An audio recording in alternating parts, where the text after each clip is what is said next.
Tony, welcome to the podcast. Today we're talking about growing younger, looking younger, but both from the inside out and the outside in. So I'd love to jump right in to the first question that we have for you. Help us understand, what are the things that people are doing today, both things that they're eating or putting in their body and the things that they're putting on top of their body that are prematurely aging us? So I would always start with food. When we talk about in general aging, the way I describe it, it's like you're building a house. And when you're building a house, if you think about actual plastic surgery, and I'm a holistic plastic surgery is like the spire at the top of the house. So you don't focus there. You want to focus at the base of the house, the foundation, and that is food. So the first two things I would look at would be reducing the amount of sugar that you eat, because sugar truly is the great ager of our body, and then reducing the amount of ultra-processed foods. There are different reasons why our skin ages, and especially why it ages prematurely. And the great thing is that just making simple changes in your diet can make a huge impact on how quickly your skin ages. And so if I had to start with one thing, I guess I would start with sugar. Talk a little bit more about sugar before we talk about things that people put on their skin, and then we're going to get into what people should actually be doing to protect the skin, both from the inside and also things that we can do externally. Talk about sugar for a second. What do you mean exactly? Because for a lot of people, that can be confusing. Are we talking about fruit? Are we talking about this? Are we talking about that? What type of sugar are you talking about? And really, how much sugar do you see a lot of people eating that is prematurely aging them? So when I talk about sugar, we're talking really, everything that we eat eventually gets broken down into sugar, okay? And so really when I'm talking about sugar, it's going to be the food that you eat that is high in typically refined carbs, okay? So you're getting essentially sugar spikes. Now, when you look at sugar, the sugar will actually age your skin using two different mechanisms. The first mechanism is called glycation, okay? And so sugar can actually bond to the collagen fibers in your skin and cause the collagen to denature and to actually get older. Now, our skin is composed about 70 to 80% of collagen, and that is a part of our skin that causes our skin to feel tight, to feel strong, to look youthful. And as we get older, we lose about 1% of the thickness of our collagen every year, starting about in our mid-20s. Now, in women who go through menopause, that increases to 2% a year. And so when you look at women, especially, as they get in their 70s and 80s, some of them, their skin gets so tissue paper thin that it could actually tear just from getting scratched. And so one of the things we want to do is really focus once again on the collagen being such a huge component of the skin. And the way I describe collagen, they're like the logs of a log cabin. And when you're young, those logs are nice and strong and they're tight and they're new. As we get older, those logs start to fall apart. They start to denature. They start to become not as stable. And what sugar does is sugar can come along and it can actually bond then to the collagen fibers, causing those collagen that has already become a bit kinked and starting to fall apart to become even more kinked and to basically prematurely age it. So that's one of the reasons why as we get older, our skin gets rougher, it gets looser, it gets thinner, and if you add sugar into the mix, that can make things worse. And these sugar-collagen hybrids, essentially, those combination, are called advanced glycation end products, or AGEs. It's kind of appropriately titled AGEs because they basically will age your skin. So that's one way that sugar will age our skin. And a lot of people will then look, okay, then does it matter the types of sugar that you eat? And yes, it does, because on top of that, sugar will age your skin by the process of chronic inflammation. Now, inflammation in general is not always a bad thing. And we have seen lately in the last 5 years where a lot of holistic kind of minded and forward-minding physicians and health professionals and biohackers are using acute inflammation as a way to potentially enhance their longevity. In medicine, we look at acute inflammation as being a good thing. If you get a cut on your skin, your body creates acute inflammation around that injury to help heal it faster. When we do laser treatments on our faces or on parts of our body, we're creating acute inflammation, and that can actually enhance or cause that collagen to become tighter and actually more youthful afterwards. But it's the chronic inflammation that can be an issue. And this is something that you've covered your podcasts and with the information you put out there so well. But when we get chronic spikes of sugar, we get chronic spikes of insulin. Chronic insulin spikes can eventually lead to insulin resistance. And a lot of people look at insulin resistance and they look at sugar and they think about it from more of a metabolic perspective of gaining weight, of energy issues. But you can actually look at it as aging your skin as well, okay? Because chronic inflammation can age the skin. There are even studies that show that when you have high levels of insulin, especially these spikes, you can get more acne and inflammatory skin disorders. Wow. Do you ever have a patient come into your office and then you can immediately look at their skin and feel, wow, I think this person's eating too much refined sugar, refined carbohydrates in their diet? We see it all the time. Yeah. I mean, I get people come in. So, I mean, I still have a full-time plastic surgery practice. I get patients come in and I can tell literally in about 10 seconds of sitting down with them if they're a smoker, if they, have a reasonably healthy diet. Now, obviously, I can't tell. There's only so much you can tell just by looking. But you can really tell. You can see if people are inflamed. Your listeners may have friends of theirs, and we see it a lot in men and women where their face is just real red. It's ruddy in texture. There's a difference between a healthy pink color to the skin, which shows good vascularity, and somebody who's inflamed. And you can see oftentimes inflammatory patches, eczema, acne breakouts, and then this kind of red patches over their skin. And that's typically a sign of somebody with really just honestly bad lifestyle, especially a bad diet. So we're really talking about pharmacological levels of sugar that a lot of people are eating. And those would be coming from refined, carbohydrates is one, too many of those inside of the diet, right? But really in America, primarily that's going to be coming from people doing like a lot of soft drinks and sugar sweetened beverages. And there was a study I saw that showed that in the standard American diet, 20% of the calories in the standard American diet comes from sugar sweetened drinks. 20%. And when you think about that, that's like 1 out of every 5 calories that the standard American diet that Americans essentially eat have absolutely no nutritional value to them. We're talking energy drinks, we're talking soft drinks, we're talking fruit juices.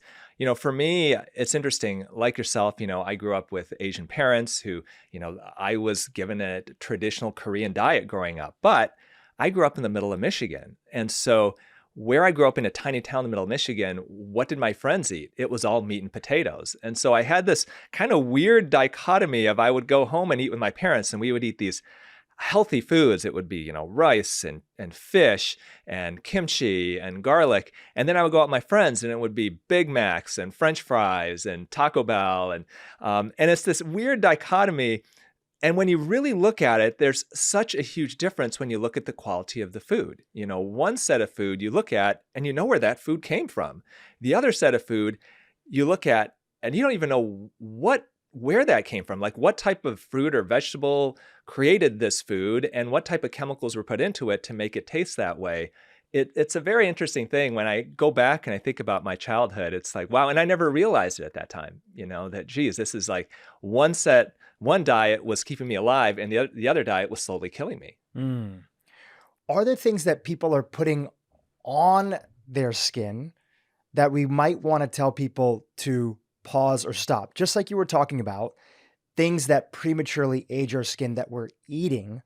Is there anything that you see on a regular basis? We just did an entire episode with a toxicologist who came on and talked about the concerns around a lot of the toxins that are in our cosmetics and the supplies that we're using. So are there things that you worry about as a holistic sort of plastic surgeon that you see people putting on their skin that prematurely ages them? It's interesting. I went through all of traditional medical training. So I did 4 years of medical school. I got an MD, and then I did 3 years as a general surgeon where I worked in surgical ICUs. I worked in trauma centers. And then I did 2 years of plastic and reconstructive surgery. And then I did a year of a cosmetic fellowship out in Beverly Hills here. And interestingly enough, throughout that entire time, I had almost zero education in nutrition and even skincare, believe it or not, because there was actually in my area where I trained, dermatologists and plastic surgeons did not get along. It was a turf war between them for people, for like patients who want botox and fillers and stuff like that.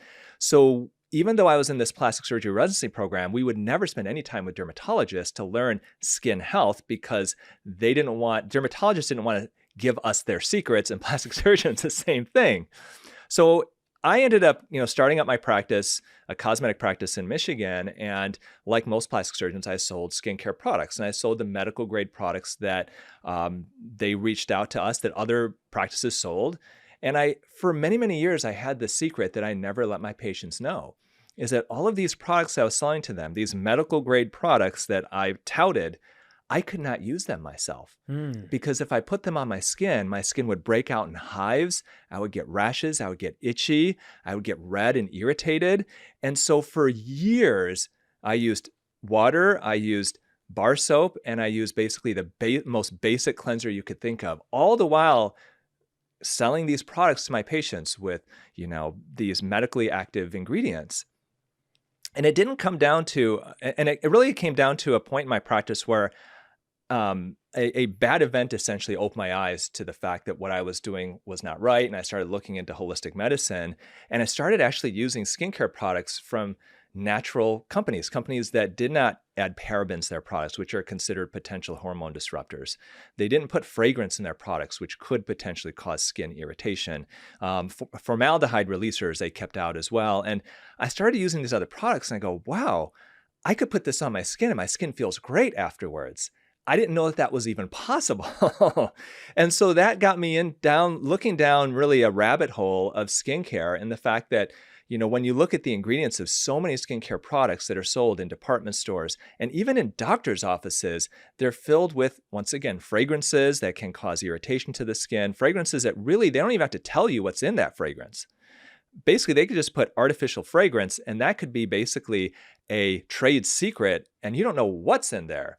As well as parabens, as well as phthalates, and all these other types of potentially harmful ingredients. When you look in the United States, the FDA has banned literally 11 ingredients from skincare products. When you look in the EU, it's hundreds. In Europe. Yeah, in Europe, it's hundreds that they've banned. It's a very, very big difference. Wow. So the concern would be, besides these things prematurely aging our skin, the potential for them. Mm-hmm. And what I found out is that as I started going down this rabbit hole myself, a lot of companies themselves don't actually know what's in them, because they'll order these fragrances or these proprietary blends from third-party companies. And for that company, they don't want to reveal what's inside of it. No. So sometimes you'll ask a company, hey, what's in this fragrance? And they actually don't know what's inside of it, because they don't have the information. They order it from somebody else. Yeah, it just says fragrance. So besides these things potentially being irritating to the skin, prematurely aging the skin, they're actually not good for your body. They're going to cause all sorts of downstream issues, which is why there's this entire movement of people moving towards clean beauty and cleaner ingredients. Yeah, and the term clean beauty is one that it really gets people up in arms, because unfortunately the term clean beauty, and I use that term myself fairly loosely, there's no real definition of clean beauty. And so that is something that in general, if you're looking at skincare products, you do want to do your research and really just look at the ingredients and see what's in there. Now, there are a couple of great resources for people who do want to look at their skincare products very carefully. There's the Environmental Working Group. They have a really good website called Skin Deep, where you can look up every single different ingredient in your skincare product, and it will give you essentially a clean rating. Are there any dangers to this ingredient? And even more simply, there's and I don't have any ownership interest or connections with these companies. One called the Think Dirty app. Now, I'm sure there are other apps with similar names that you don't want to necessarily download, but the Think Dirty app is one where you can actually use your phone and scan barcodes, and it will actually show the product if it's on their list and give you ratings of what ingredients they have and how safe those ingredients are. That's awesome. Let's use this opportunity to sort of build the foundation of your framework, which you talk about in your new book. Can you mention the title? Yeah, it's Younger for Life. And the idea is using the process of autojuvenation to literally rejuvenate yourself, using your body's own regenerative abilities to turn back the clock. So as part of that core idea, and I love the book, thank you for sending it to me, you have 4 things that age us that you break down. Some we kind of lightly touched on already, but it's worth refreshing. And especially, I think people are going to be very interested to hear the deeper rabbit hole and pulling on the thread of collagen, because I know that in particular I take collagen Yes. and I want to get your thoughts on it, but I got more excited about the potential of collagen after reading your book. So let's walk through the 4 things that age us, starting with the basics of nutrient depletion.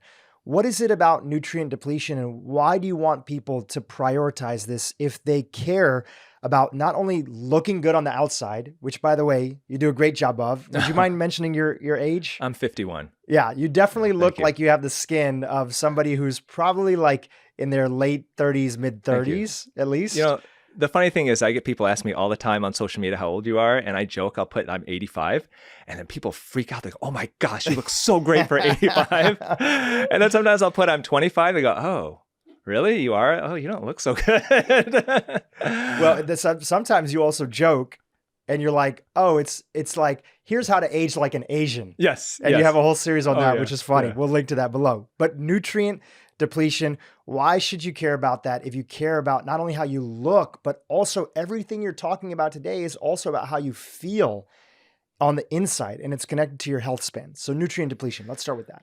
So there was actually a study that looked at fruits and vegetables in the United States from the years 1950 to 1999, and it looked at their number of different nutrients, and it looked at them year by year and how much of these nutrients they basically had. And they found a statistically significant reduction in at least 6 different key nutrients in our produce from 1950 to 1999. And those did include 3 really important ones: vitamin C, protein, and iron. So we do know, there is this claim that holistic health practitioners will make that our soil is depleted, that our industrial farming practices have caused our fruits and vegetables to be less nutritious than they used to be. And this is actually proof for that. This was actually a scientific study that proved that that is true. And that study ended in 1999. It's like 24 years later. So now we got to wonder just how bad is it now? So nutrient depletion is something that we are dealing with as we get older. That's one reason why I'm a big fan of supplements. And supplements, something I do cover in the book. But the other thing that you have to think about is, like you mentioned before, is collagen. So nutrient depletion is something I think that's really important. I don't have a lot of solutions for it. Really, it's going to be looking at your macronutrients. It's going to be potentially taking a multivitamin. But where you really, for me, I get into the actionable things is when you do look at collagen and how our skin does lose collagen and the thickness of collagen. So I definitely want to get into that because I think nutrient depletion is something that is super important to realize. You have covered it so well throughout your podcast. I don't have new solutions there other than making sure that you follow your macros. I think there's definitely a big trend towards protein that people don't realize how protein deficient we are, especially as we get older and with sarcopenia. But I would like to pivot towards collagen if that's okay. Can I interject before you pivot into collagen? Sure. I think you have a few important reminders just going inside of the book and kind of going through it and looking at your content. One of the most important reminders, because we have people of all different walks of life, some people that are just starting their health journey, is that just moving from an ultra-processed diet or getting calories primarily from an ultra-processed diet to moving towards a whole food diet with a good diversity, that alone is going to start putting you in the right direction. And then if you find a good quality, supplement, you have a few that might be listed inside of the book and resources on your website as well. Some that also actually help out with thinning hair that are there. We can go into that. We can go into that detail. later on. Yeah. So just even getting a good quality multivitamin, moving away from ultra-processed foods, minimizing sugar as a percentage of your diet to make more room for better quality calories that are there. And then this kind of overlaps into a few other things that will go into inflammation, really like getting better quality fats, etc. So those basic reminders are so key because everybody could use a little bit of tuning up when it comes to just getting out of this sort of environment that we're in, where we're surrounded by things that are highly palatable, that want us to overeat, which makes little room for the more nutritious things that are there. Well, and I think, and what you're hitting too is that a lot of this overlaps, and so you're talking about ultra-processed foods, and ultra-processed foods actually are super important when you look at free radicals and oxidation that a lot of people don't realize, and when you're talking about, with inflammation and with having whole foods versus some of these ultra-processed foods, the idea really is that you want to get back to that diet that I mentioned earlier, where you can actually name like what that food is made out of versus these products that you don't even know what they're constructed of. And it's the idea of hyperpalatability. I mean, this is something that Dr. Hyman obviously has been great with educating people. But the fact is that there is a difference between the food that you eat that's natural, that it really, in some ways, nature has made food so that naturally you're not going to overeat it. So how often do you have a bowl of strawberries and you overeat those strawberries? How often do you have chicken and you just overeat necessarily just chicken? Whereas you get a can of potato chips or a bag of popcorn or French fries, and it's so much easier to overeat those because they're hyperpalatable. They're literally scientifically made for you to overeat them so that they can essentially make more money off of you. And so, yes, I think when you're looking at nutrient depletion, it's a very simple thing to look at, but it's so important, and something that, once again, you and Dr. Hyman have covered so well. So you wanted to talk about collagen, and I know our audience wants to hear about it, so let's talk about it. So, I mentioned earlier, collagen, 70 to 80% of the thickness of what your skin is made out of is composed of collagen. We lose the collagen literally 1% every year. So how do you then replenish the collagen? Well, once again, like I mentioned earlier, protein.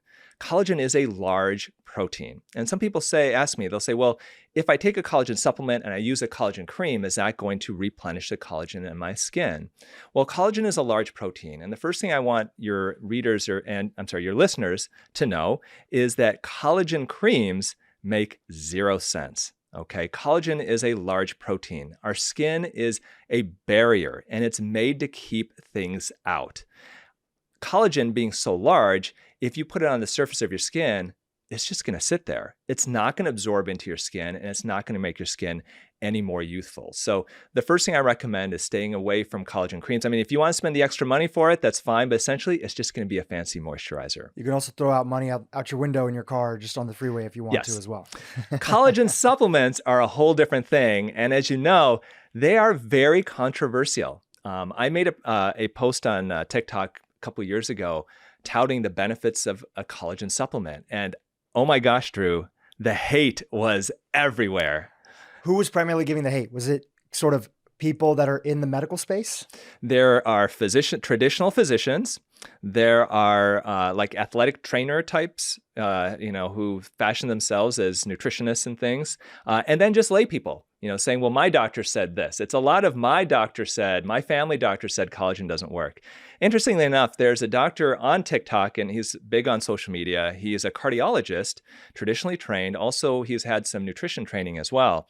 He's got a big bushy beard. He's an older guy, and he speaks with clarity, and he's very positive and confident in his in what he says and in his conclusions. And he made a video basically stating that collagen supplements don't work, and if you're going to try a collagen supplement, just save your money and get gelatin. It's the same thing. And I didn't reply to it. I'm not going to get in an argument with another physician, but I disagreed with it. And very interestingly, literally like a month and a half ago, I saw that video reappear on social media. And as the video is about over, he shows up, he swipes it out of the screen, and he says, I was wrong. Wow. Yeah, he said, I did the research. Collagen supplements do work. They do improve your skin. And I was wrong. It floored me, because how often do you see a 65-year-old physician who speaks whenever they're out there, what they say is right, to come back and say that what they said was not true. Yeah, it takes a big man, and I hope that we can all do that. And we want to encourage that sort of environment where even I've come on this podcast, say, here's all the things that I've changed my mind on. It's a good trait to have, but that was amazing that he did that. Yeah. And really then so what does the science say? And really that's what it comes down to. Because people say, okay, collagen supplements don't work. The main argument is that it's a large protein, which is true. And if you ingest it, your body will break it down. And how do you know that it actually gets to your skin or where you want it to go?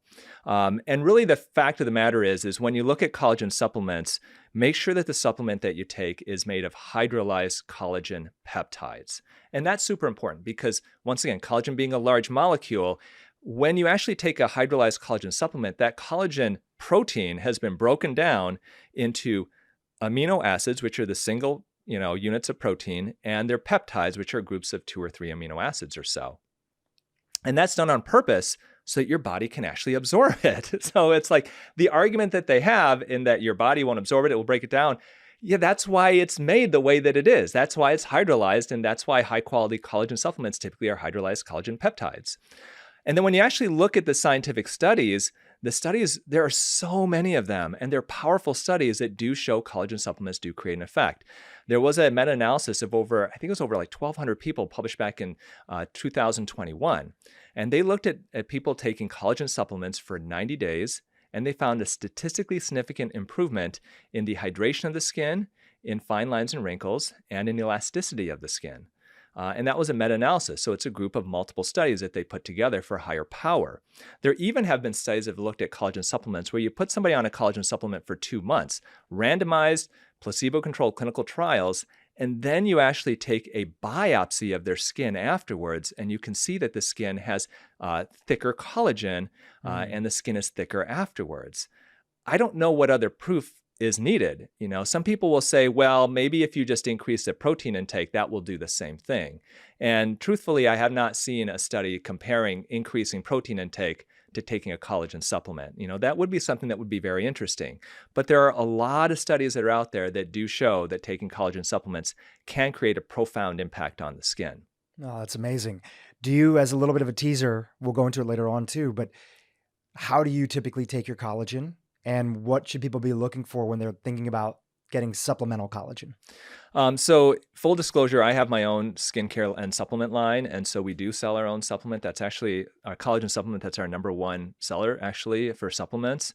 As far as me, I think it's pretty simple. The best collagen supplement, and there's some supplements out there, the one that we have, it's tasteless, which is great, but there's some you can, if you taste it, it does have a little bit of a beefy taste to it. So you got to try them ones and see what you like.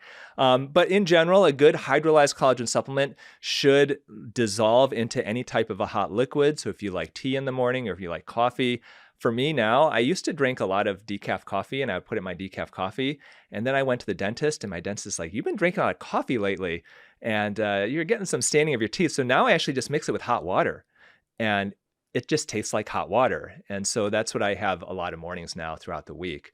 The other thing you can do is you can mix it into a smoothie or a smoothie bowl. I think that's a nice way to do it as well. Yeah. So it's a powder. You can get it in capsule form, but a powder just allows like more quantity. Exactly. Of you being able to get it in. Otherwise, if you had capsules, you'd have to take like, yeah, that's the issue. 20 capsules. Yeah, because those capsules, essentially, they're just filled with the powder inside. And I mean, I take other supplements as capsules. I don't want to take more capsules. I'd rather just put it into my hot drink in the morning and then just drink it up. So we were sharing the 4 kind of key components that are related to things that are aging us. And we talked about nutrient depletion. Then collagen was really collagen degradation. People are not getting enough collagen ancestrally. It looks like, from the individuals that have come on this podcast, there was more sort of eating the whole animal in different societies. Yeah. People don't know, but collagen literally comes from the skin, bones of animals. And that was part of what we ate. Yeah. In our, we never wasted an animal. You would always use something. You'd put it in a soup, a broth, a soup, stew, something. And I think it's important for people to realize too, that there are 5 types of collagen. So it's not like there's just one collagen.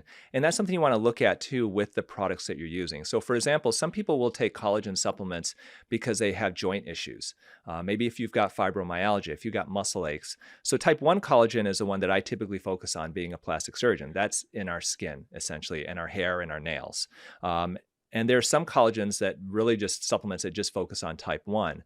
Type 2 collagen is collagen that's in our muscles, and type 3 is in our joints. And so you do want to focus on the right types of collagen too. Some collagens, like the one that we have, has all 3, in which case, you can kind of help potentially with a number of different potential issues. Type 4 and 5 collagen don't really enter the conversation so much. Type 4 is in our kidneys and type 5 is in our placenta. So those you don't really need to worry about. But the other 3, I think it's important to realize that if you do get a collagen supplement, find out what types of collagen are in those, because you want to make sure that you are taking the right one for your specific needs. It's great. Awesome. We'll link to your website. People can learn more in the show notes. So inflammation was another one. We chatted about that briefly. Anything else you want to say about inflammation before we go to free radical damage? Yeah, I think inflammation, sugar is a huge part of it. And so as far as avoidance, that's super, super important. But on top, and with AGEs, with the advanced glycation end products, the main thing that I look at that causes those to be created basically is sugar. But you can actually get advanced glycation end products in certain types of foods as well. And typically those are animal-based, high-fat foods that, worst case scenario, are ultra processed and heated to super high temperatures. So for example, and this is really sad, but the type of food with the most amount of advanced glycation end products is bacon. And yeah, not good. And so these advanced glycation end products you can get not just from, unfortunately, just from sugar, but you can also get it from other types of foods. If you grill a steak on the grill, that can also be, potentially high levels of advanced glycation end products. So you're talking, once again, things that will age you. Margarine has a lot of advanced glycation end products as well. Can I chime in on this? I've written a little bit about it, and Yeah. there's a company that's out there. I forgot their name, but they sent me a testing kit. I have no affiliation with them that sort of helps you measure these advanced glycation end products. A lot of people that have come on this podcast talk about a good proxy measure of it would be hemoglobin A1C, right? So you look at your hemoglobin A1C, which is your blood, it looks at the sugars binding inside your body to your cells, and over the course of like 6 to 8 weeks. It's a marker that people use for also diabetes, right? To look at prediabetes, diabetes. So on the side of meat being associated with advanced glycation end products, part of what I've seen is that it's when those foods have been charred or overcooked. Exactly. So if you have a lot of charring and you have that literally charcoal that's there, like you go from, instead of lightly cooked or sort of, medium rare sort of piece of meat seared, to something that is super charred. Yeah. The charring is where the extra sort of advanced glycation end products, only to mention in so that people don't get spooked that, oh, I got to stop eating steak or bacon.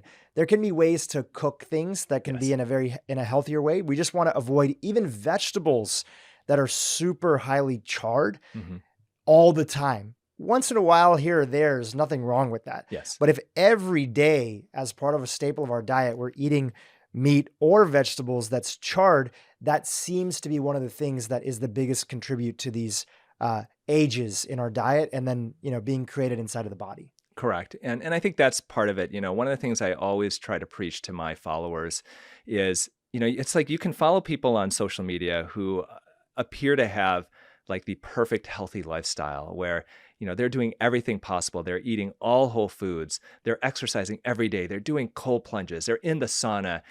And reality is that the majority of Americans, we're just trying to make are just trying to make a living and stay as healthy as they can while they take care of their kids, while they, try to put food on the table and stuff. And so really what I try to encourage people is, just like you said, is don't feel guilty if you're at your kid's friend's barbecue and you have a dog from the grill. Like, that's okay. It's a pattern of behavior where if you're eating so much of that it can be very harmful. But at the same time, we do have to live life, and part of living life is enjoying it as well. And I think you'll see too, as you get healthier and healthier for those people who are making these changes, is that you'll find that you don't want to have those foods all the time because they start making you feel kind of crummy.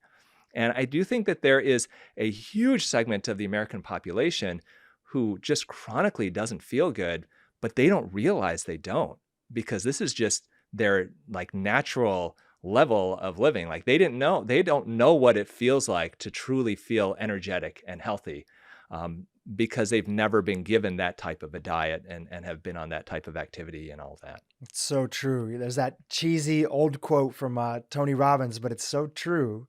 And I'm a huge fan of him.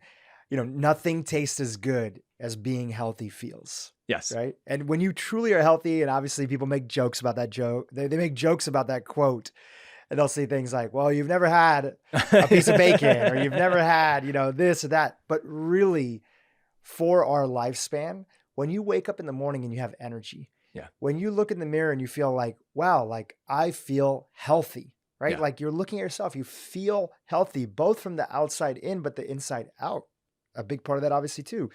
Working out, having a low stress life, all the things that we talk about and people practice to the degree you get started where you are and you continue to make progress.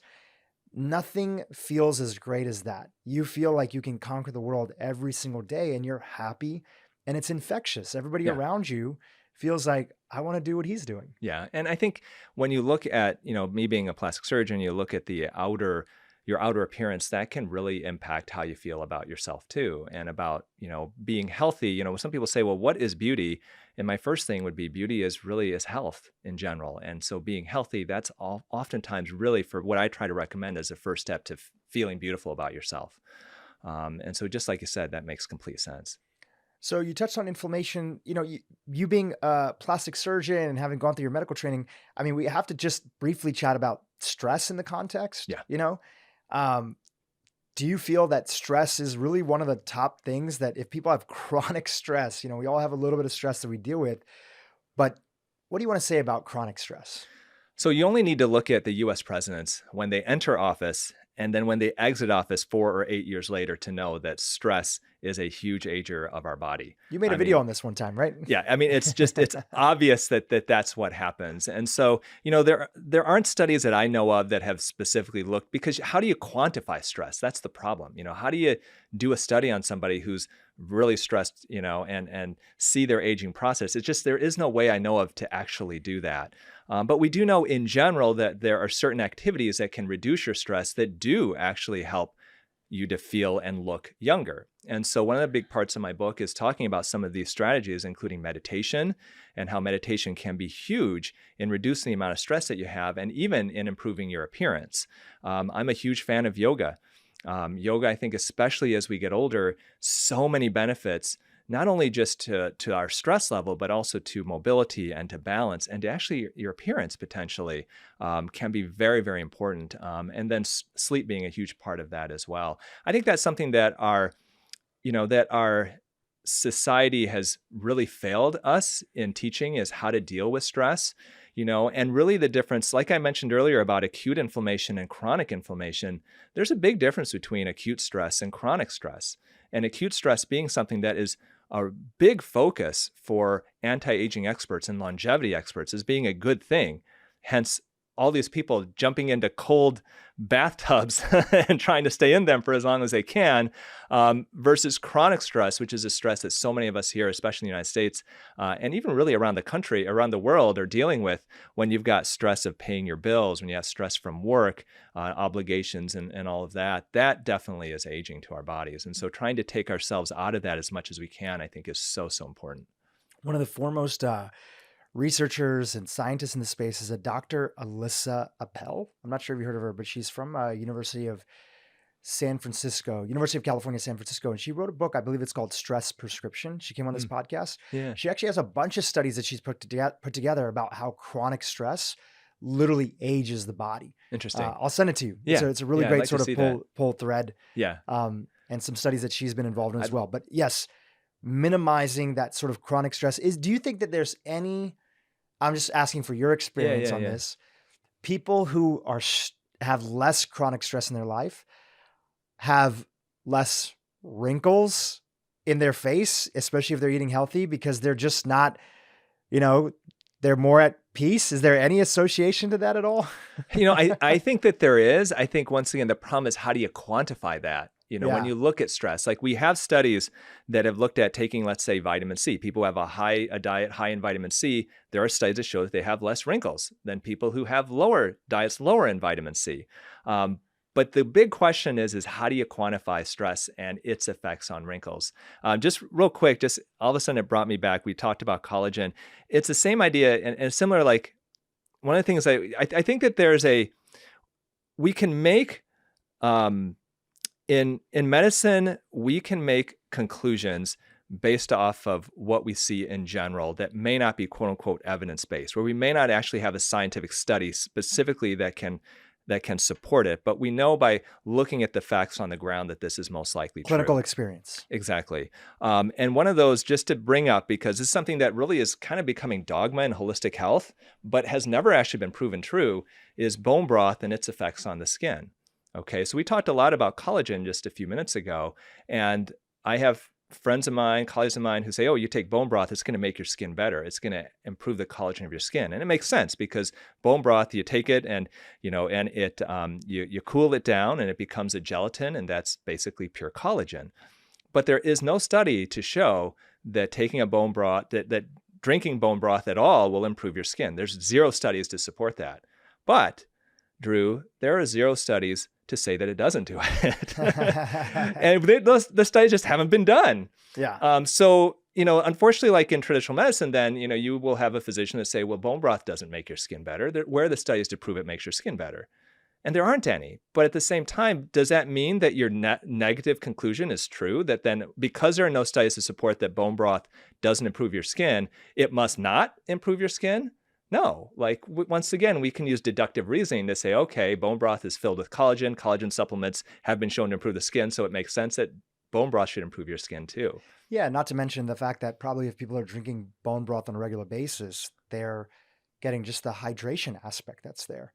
It's kind of like when people would say, hey, juicing, I think that part of what's happening now as the wellness movement and the health movement grows up is that people are being more skeptical about claims that are not backed up by things. Yeah. Because there's nothing wrong with somebody saying, hey, look, I drink bone broth every day and my skin looks fantastic, versus somebody saying bone broth absolutely is going to transform your skin. And there's so much research that's out there and they don't point to any research that's there, right? Yeah. That's where we want to stay away from those individuals that are saying things like that. What you're really talking about is something important that individuals like Dr. Jeffrey Bland, who's the father of functional medicine, he says the absence of evidence is not the evidence of absence. There you go. Right?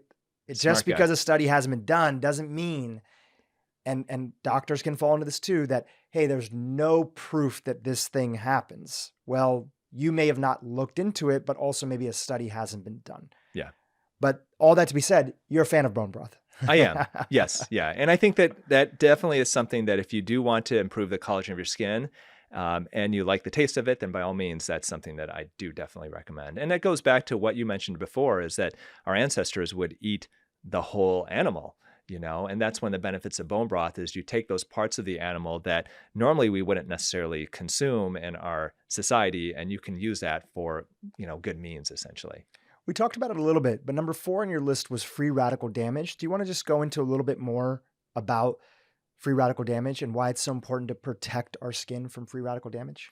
Yeah. So free radicals, once again, that's oxidation, huge cause of aging of the skin. I mean, years ago, people thought that was the main reason that we age, period, was free radicals. Now I think we know better that that's a component, but not necessarily the only reason why we age. So put it very simply, free radicals can damage collagen, essentially, can damage our DNA of our skin because of the process of oxidation. So free radicals are essentially these molecules that are damaged that try to steal electrons from essentially our healthy cells. And by doing that, they can actually damage then the DNA of our cells and cause the cells to essentially prematurely age. So free radicals are something that is a byproduct of our natural metabolism. So just being alive, your body creates free radicals. So that's not necessarily a negative thing. But the problem is that in our society, and even based off the food that we eat, our body can get overrun by free radicals. And so you can get free radicals by eating certain types of food. The type of food that is most filled with free radicals in general are the ultra-processed foods. So yes, foods can contain free radicals. Also, you can get free radicals from things like pollution, from smoking, from different types of lifestyle things. Actually, exercising can create its own free radicals. That being said, when free radicals can become a problem is when your body gets overrun by them. Your body will create antioxidants naturally. Antioxidants essentially donate the electron to the free radical to neutralize it so that it does not then damage the cells of our body.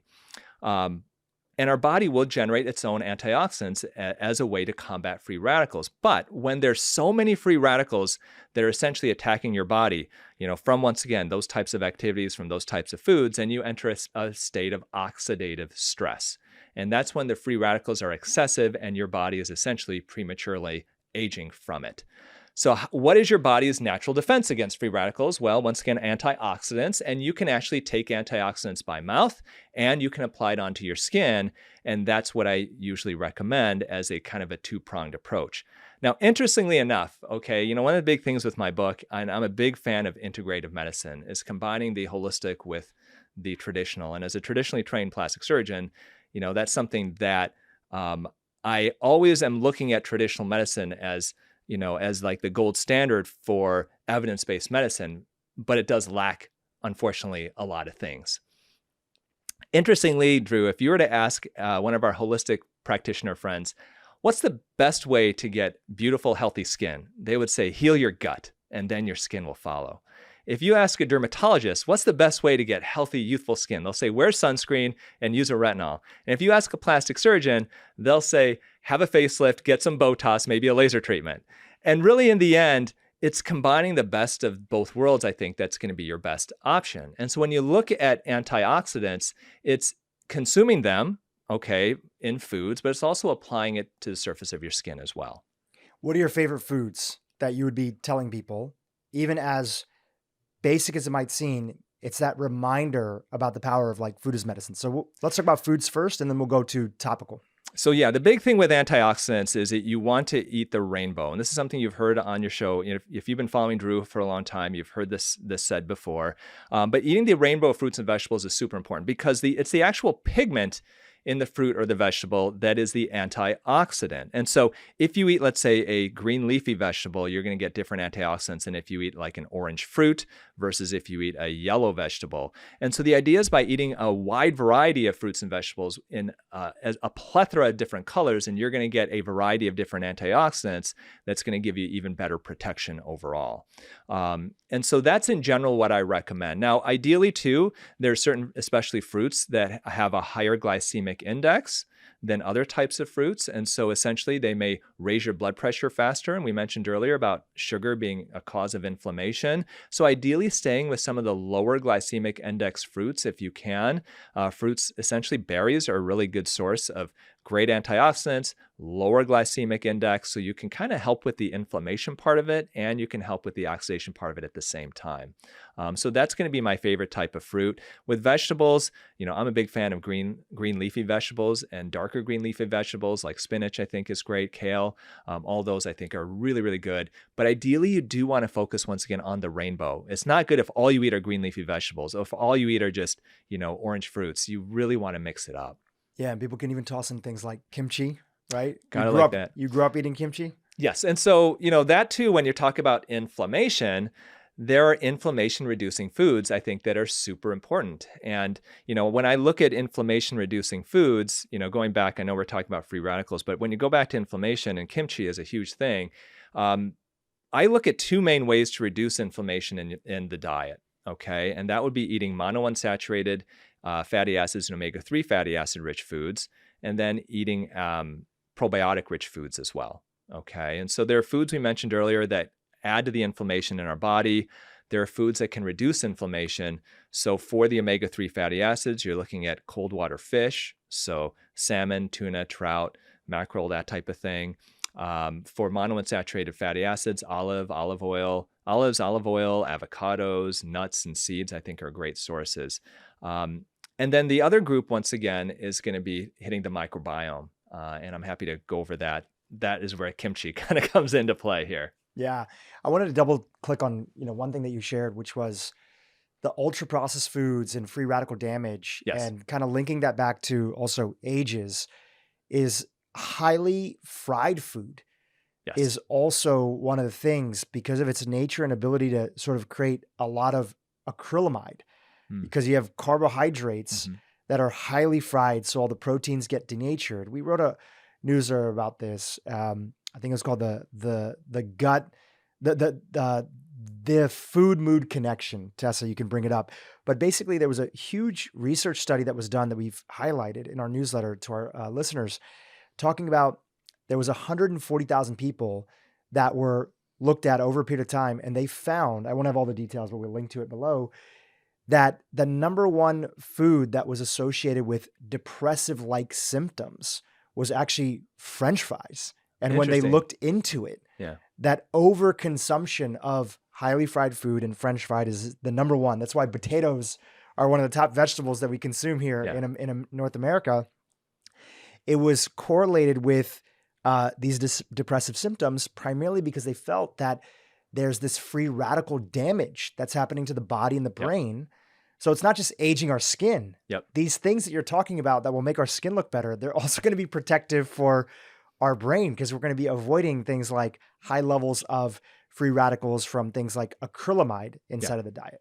Yeah. And that's one thing is when you do look at free radicals and oxidation, fried foods, that's, ultra processed and fried foods are the two big sources that you want to try to avoid, period. But it's tough because in our society, it's just everywhere, and so trying to do your best to try to avoid that definitely is a way to go. Yeah. Start off with minimizing. Yes. We're not talking about the French fries here and there, the occasional trip to even a place like McDonald's. Yeah. I mean, Right. if you're visiting from the Midwest and you come to California and you want to try an In-N-Out for once, feel free, I mean, it's kind of a rite of passage when you come to California because we don't have it out east, but at the same time, it's like my wife used when my kids were young, they would say, okay, this is a sometime food and this is an all the time food. and that's going to be a very much a sometime food. That's great. So I want to pause on the dietary components, and we covered kind of the four things that are the things that age us: nutrient depletion, inflammation, chronic inflammation. You talked about collagen degradation and what we can be doing. When you talked about free radical damage and avoiding highly sort of ultra processed foods, fried foods to minimize that free radical damage. Let's talk about, you talked about those three different areas, what the plastic surgeon would tell you, what the dermatologist would tell you, and then what the sort of holistic health practitioner would tell you. So let's go to the dermatologist for a second, and look at one of the main things that they talk about that ages the skin. So they talk about sun, and people hear it all the time. They hear dermatologists on Instagram, TikTok, maybe podcasts saying, you got to wear sunscreen pretty much all the time because the sun is so damaging. Now, on the other side of stuff, people hear individuals like Andrew Huberman and other people talk about the benefits of morning sunlight and how important that is to our circadian rhythm and sort of setting our biological clock, and how a lot of people don't get enough sun that's out there. You don't want to over sun. So what's your perspective as you're trying to merge all these things together, specifically with sun and sun damage to the skin? So sun damage, some people ask, okay, Dr. Youn, you're talking about these different reasons why the skin ages, and where does UV radiation come into play? And it comes into play actually in both oxidation and in inflammation. So basically the sun's rays will cause damage using both of those mechanisms. And where I get really concerned is when you get DNA damage from the UV rays of the sun. So I am all for, you get up in the morning, you get the sun on your face. There is also something very therapeutic about getting sun. I live in Detroit, and in the middle of the wintertime, we go weeks without seeing the sun. And when that sun comes out, it is so therapeutic to have it on your skin, to the point where so many of us, we go down south and just even for a week in February, just to get some sun, we go to Florida or the Caribbean. That being said, as a plastic surgeon, I've been in private practice for 20 years.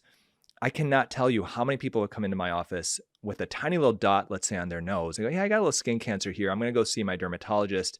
And then I'll see you, in a few weeks or whatever. And then they come back to my office after getting Mohs surgery and half their nostril is gone. Wow. Because the cancer had spread.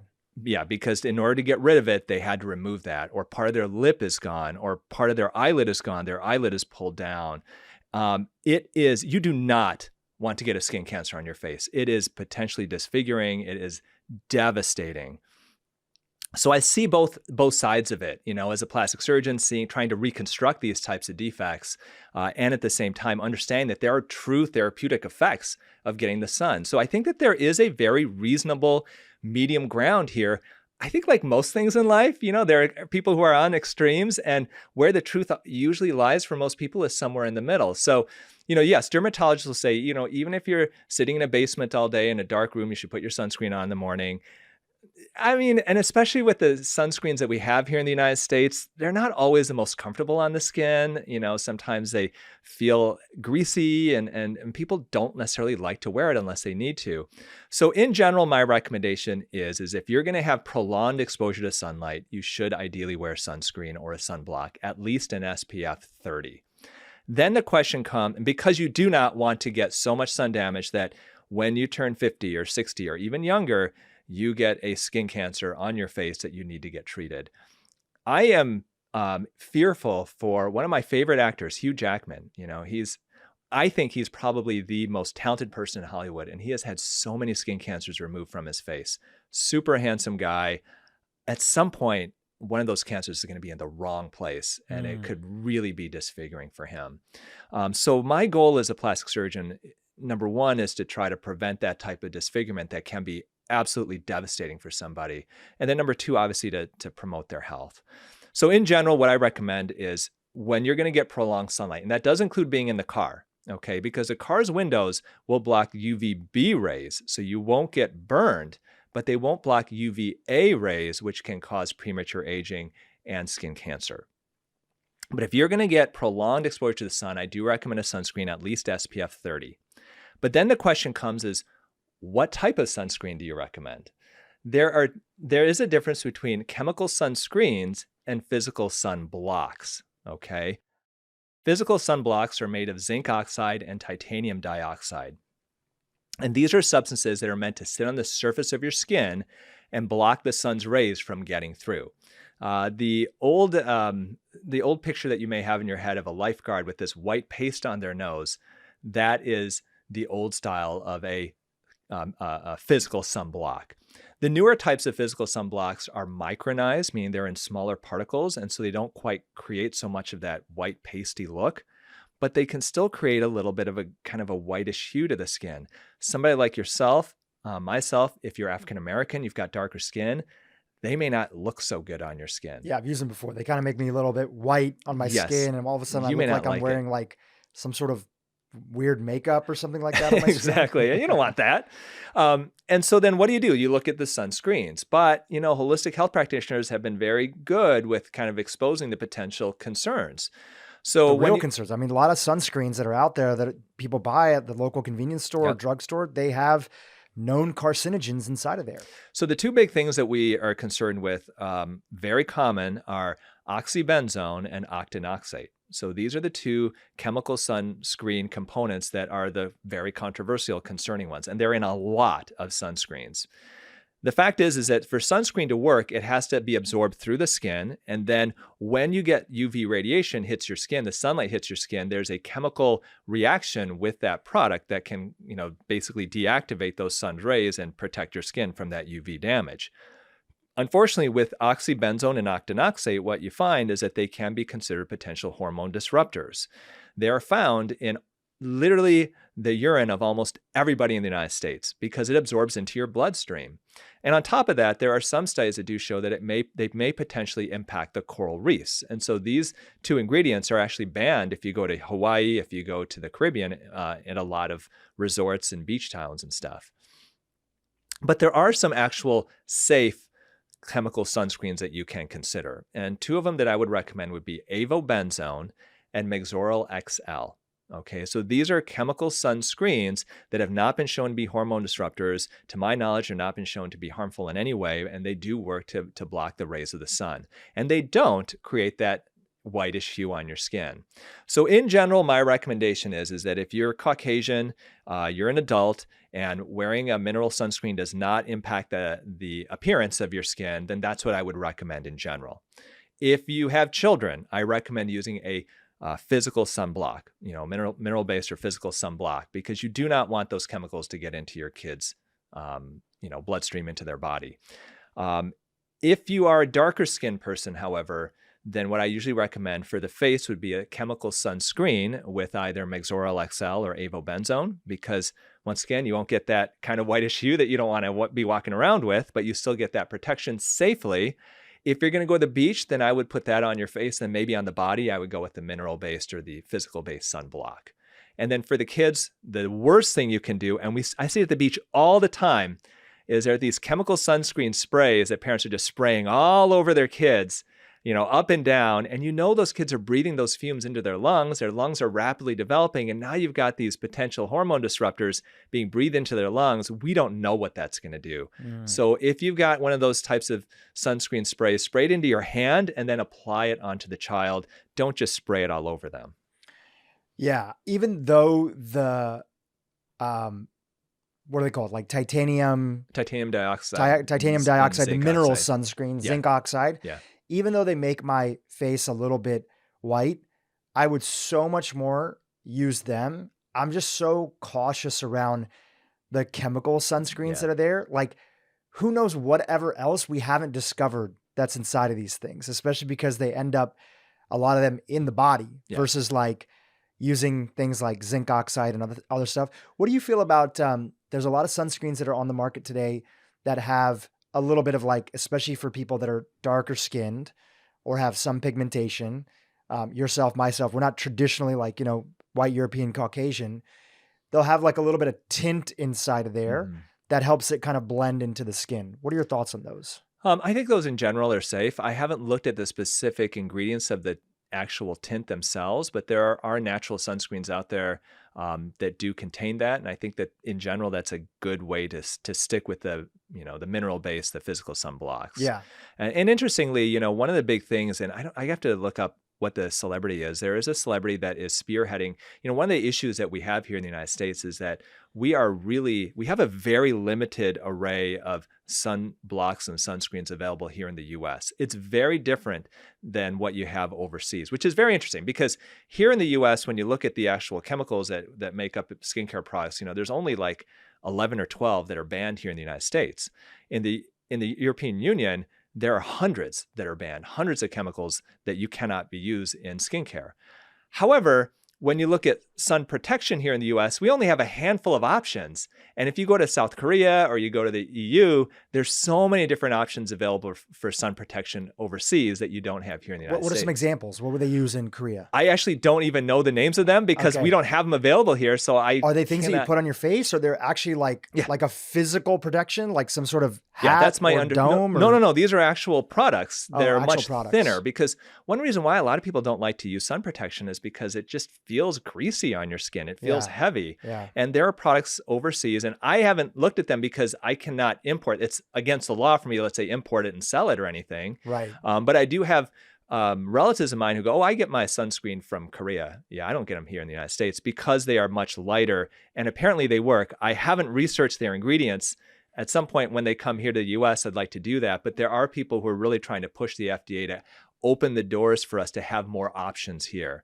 Because really, when you go to the store and you look in, and you know that oxybenzone and octinoxate are not ideal options, the vast majority of sunscreens, that's what's in them, because they just don't have a lot of options available here in the US.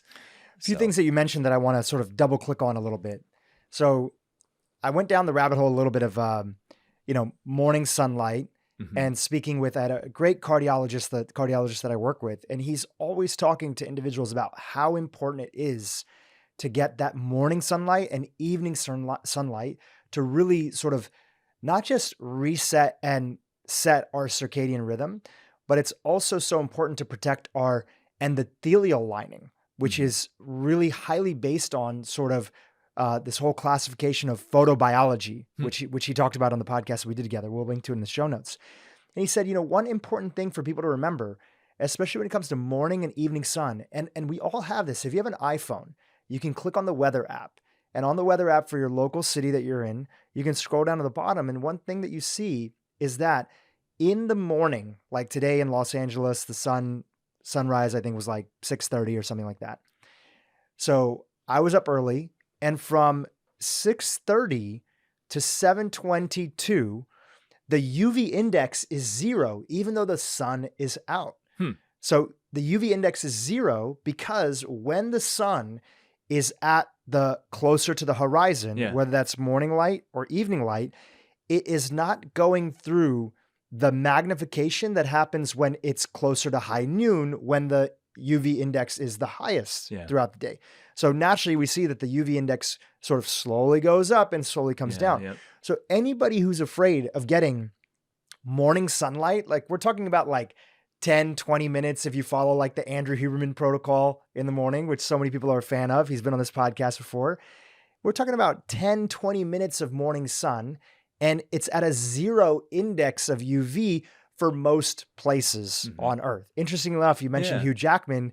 I know he's from Australia, and because of their ozone and other stuff that's there, like I'm looking today, the UV index in Sydney, Australia is 9, right? Today, like at high noon. That's like quite high, which is why, have you been to Australia before? I have. Yeah. There are literally skin cancer clinics all over. The way that we have Starbucks here in the US or fast food, you go to Sydney and other cities that are there, they're everywhere. You got to believe that something is going on with their atmosphere and stuff. I think that's part of it. And I mean, obviously the other part of it is, where do Australians come from? I mean, they come, historically they're from the UK, and that's a whole, different climate. Exactly. They, I think, evolutionarily became who they were, got that type of skin for their climate. And now you transport them to a completely different climate. And if you look at the indigenous population of Australia, they're dark. They don't look anything like Brits. Yeah. And so, I mean, it's a part of the world that their body was not meant to essentially like live at, without making these types of changes and protecting yourself. There's these other things, and I don't have any data to back this up or to point, but there's these concerns that a lot of individuals have, which is that, is it the overuse of certain products that we're using? Even a lot of sunscreens that we talked about before, could those be linked to some of the bump that we're seeing in skin cancers that are there? People are putting them on their skin, hoping that they're protective. But again, those things being hormone disruptors, possibly carcinogenic in some cases, carcinogenic in others. Could that interaction between those sort of harmful sunscreens, not the ones that you recommend, and the sun, because people sometimes put on sunscreen and they think they're protected. We're here recording in Los Angeles. You go in the summer, there'll be people that are really tanning in the sun, which is obviously aging them. And they think that they're okay because they have all this product on. But in a way, it's a false protection, and they just shouldn't be spending that much time over tanning or even tanning in the sun. Thoughts on that? Yeah, it is something that is brought up oftentimes. I have friends of mine who are dermatologists, and that's one of the arguments whenever they recommend sunscreen is that, we have an increasing amount of cancer. My belief, and I don't have any specific studies to prove, because I think really the jury is still out there. Why is it that we're using more and more sun protection, yet sun or skin cancer is increasing? My belief is not necessarily that it's what you're putting on your skin, but I think it's our basically Western lifestyle. I think it comes down to multifactorial. It's the stuff that we've talked about. It's the diet, it's the free radicals that we're eating. It's the changes in, free radicals and how that can alter and damage the DNA of our skin. I think in general, our body may just be more cancer prone, period, because of the lifestyle that we lead. And it's not necessarily because you applied a sunscreen to your skin that does block those sun's rays, but it's probably the underlying, mechanisms that are going on because of the diet and because of the lifestyle that we lead. I think that probably has more to do with it than, what's in that sunscreen that you're putting on your skin that you put on your skin twice a week or something. Like, I don't think that's the case. And I don't know, honestly, I don't know I know a lot of dermatologists, and they've got like pale, white, perfect skin. I don't know any of them that I know of who's actually had a skin cancer. Yeah, that's good. That's good. So, but it's something that'd be very interesting. But my feeling is it does come down to really metabolic health. It comes down to all the different things that we're putting into our body that's just is not healthy, that's causing inflammation, that's causing oxidation and all these other processes. Yeah, totally agree with you there. And obviously that's really the intersection of your book. Your book is talking about how do we age beautifully from the inside out and the outside in. So the first part of our interview, we were mostly focused on inside out, because that's what you called the foundation. If you don't have a diet primarily based on whole foods, if you're not minimizing the ultra refined carbohydrates, the white breads, the things that don't have dietary fiber, which will slow down the absorption of glucose inside of the body, even fruits, fruits generally, people get worried about them a lot, but almost all the fruits that are out there are going to have more fiber per ratio of sugar than a lot of the super refined carbohydrates that people are going to be eating with like white breads and pastas and other stuff. minimizing ultra processed foods and staying away from highly fried, overcooked, charred things, and then getting all the incredible phytonutrients, antioxidants in our diet by eating the rainbow, good pigmentation. We talked about stress. We talked a little bit about working out, which I've seen some studies that are out there that also a good amount of strength training, 3 times a week, can also be another way to have our skin be resilient inside of the body. I'll ask you about that later on. Now we're in the part of the interview where we're talking about outside in. So we talked about sunscreen, right? The other one that people want to hear about that you have a great take on inside of your book is botox. So botox, okay, great. It has toxin inside of there, but you want people to know something about botox, which has been used for a really long time here in America. I think it came out in they started really testing it in the 90s, but the FDA approval came, I think, the late 90s, but it really wasn't used a lot until like the early, like around 2000 or so. Yeah. And sorry, I didn't mean a really long time in terms of decades. I think I meant more in terms of a lot of people have used it. Oh, yeah. Right. Yeah, so let's talk about botox and then tell us, do you use botox, right? After you give us the breakdown of why is it so controversial? Does it work? And then do you use it? Do you recommend it? Yeah. So botox is probably the most popular cosmetic treatment in the history of the world. I mean, every year, at least 5 million people undergo injections of botox. Now, botox is the brand name for botulinum Is that just in the US or is that? That's just the US. Oh yeah. Okay. Yeah. And that's I figured global population only 5 million. It's probably it's got to be a lot more than that. Yeah. And that was probably statistics I'm pulling from about 2 or 3 years ago. So that number is probably higher now. So Botox is the brand name for botulinum toxin. And there are other brands too that are very similar. There's Dysport, there's Jeuveau, there's a new one called Daxxify. And essentially what it is it is one of the most powerful toxins in the world. I mean, going through medical school, we hear about botulism, and that's basically a sickness from botulinum toxin. And interestingly, there were some, an ophthalmologist and a dermatologist, a husband and wife, many, many years ago called the Carruthers, where the husband, if I remember, the husband was the ophthalmologist, was injecting Botox as a treatment for spasticity disorders, especially around the eyes. And so we have these tiny little muscles around our eyes that you can get spasticity problems where it can cause vision issues because your eye doesn't move ideally normally. And if you inject a tiny bit of Botox, botulinum toxin, into that muscle, it can weaken the muscle by preventing the nerve transmission from the nerve to the muscle. It basically blocks that so that the muscle then essentially relaxes. So you cannot flex that muscle. And it has been used therapeutically in a lot of different types of muscle spasticity disorders and cerebral palsy. People have esophageal disorders.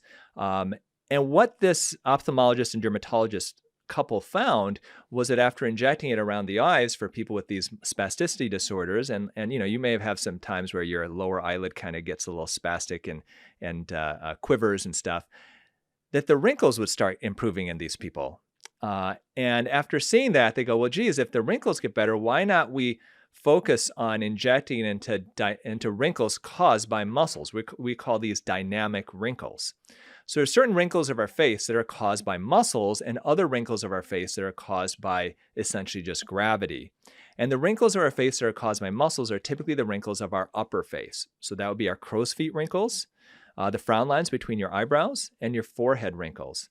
And if you inject botulinum toxin or Botox into those muscles, you can prevent the transmission of nerve impulses to those muscles and cause those muscles to essentially relax. And that benefit or that impact in effect lasts about 3 to 4 months on average.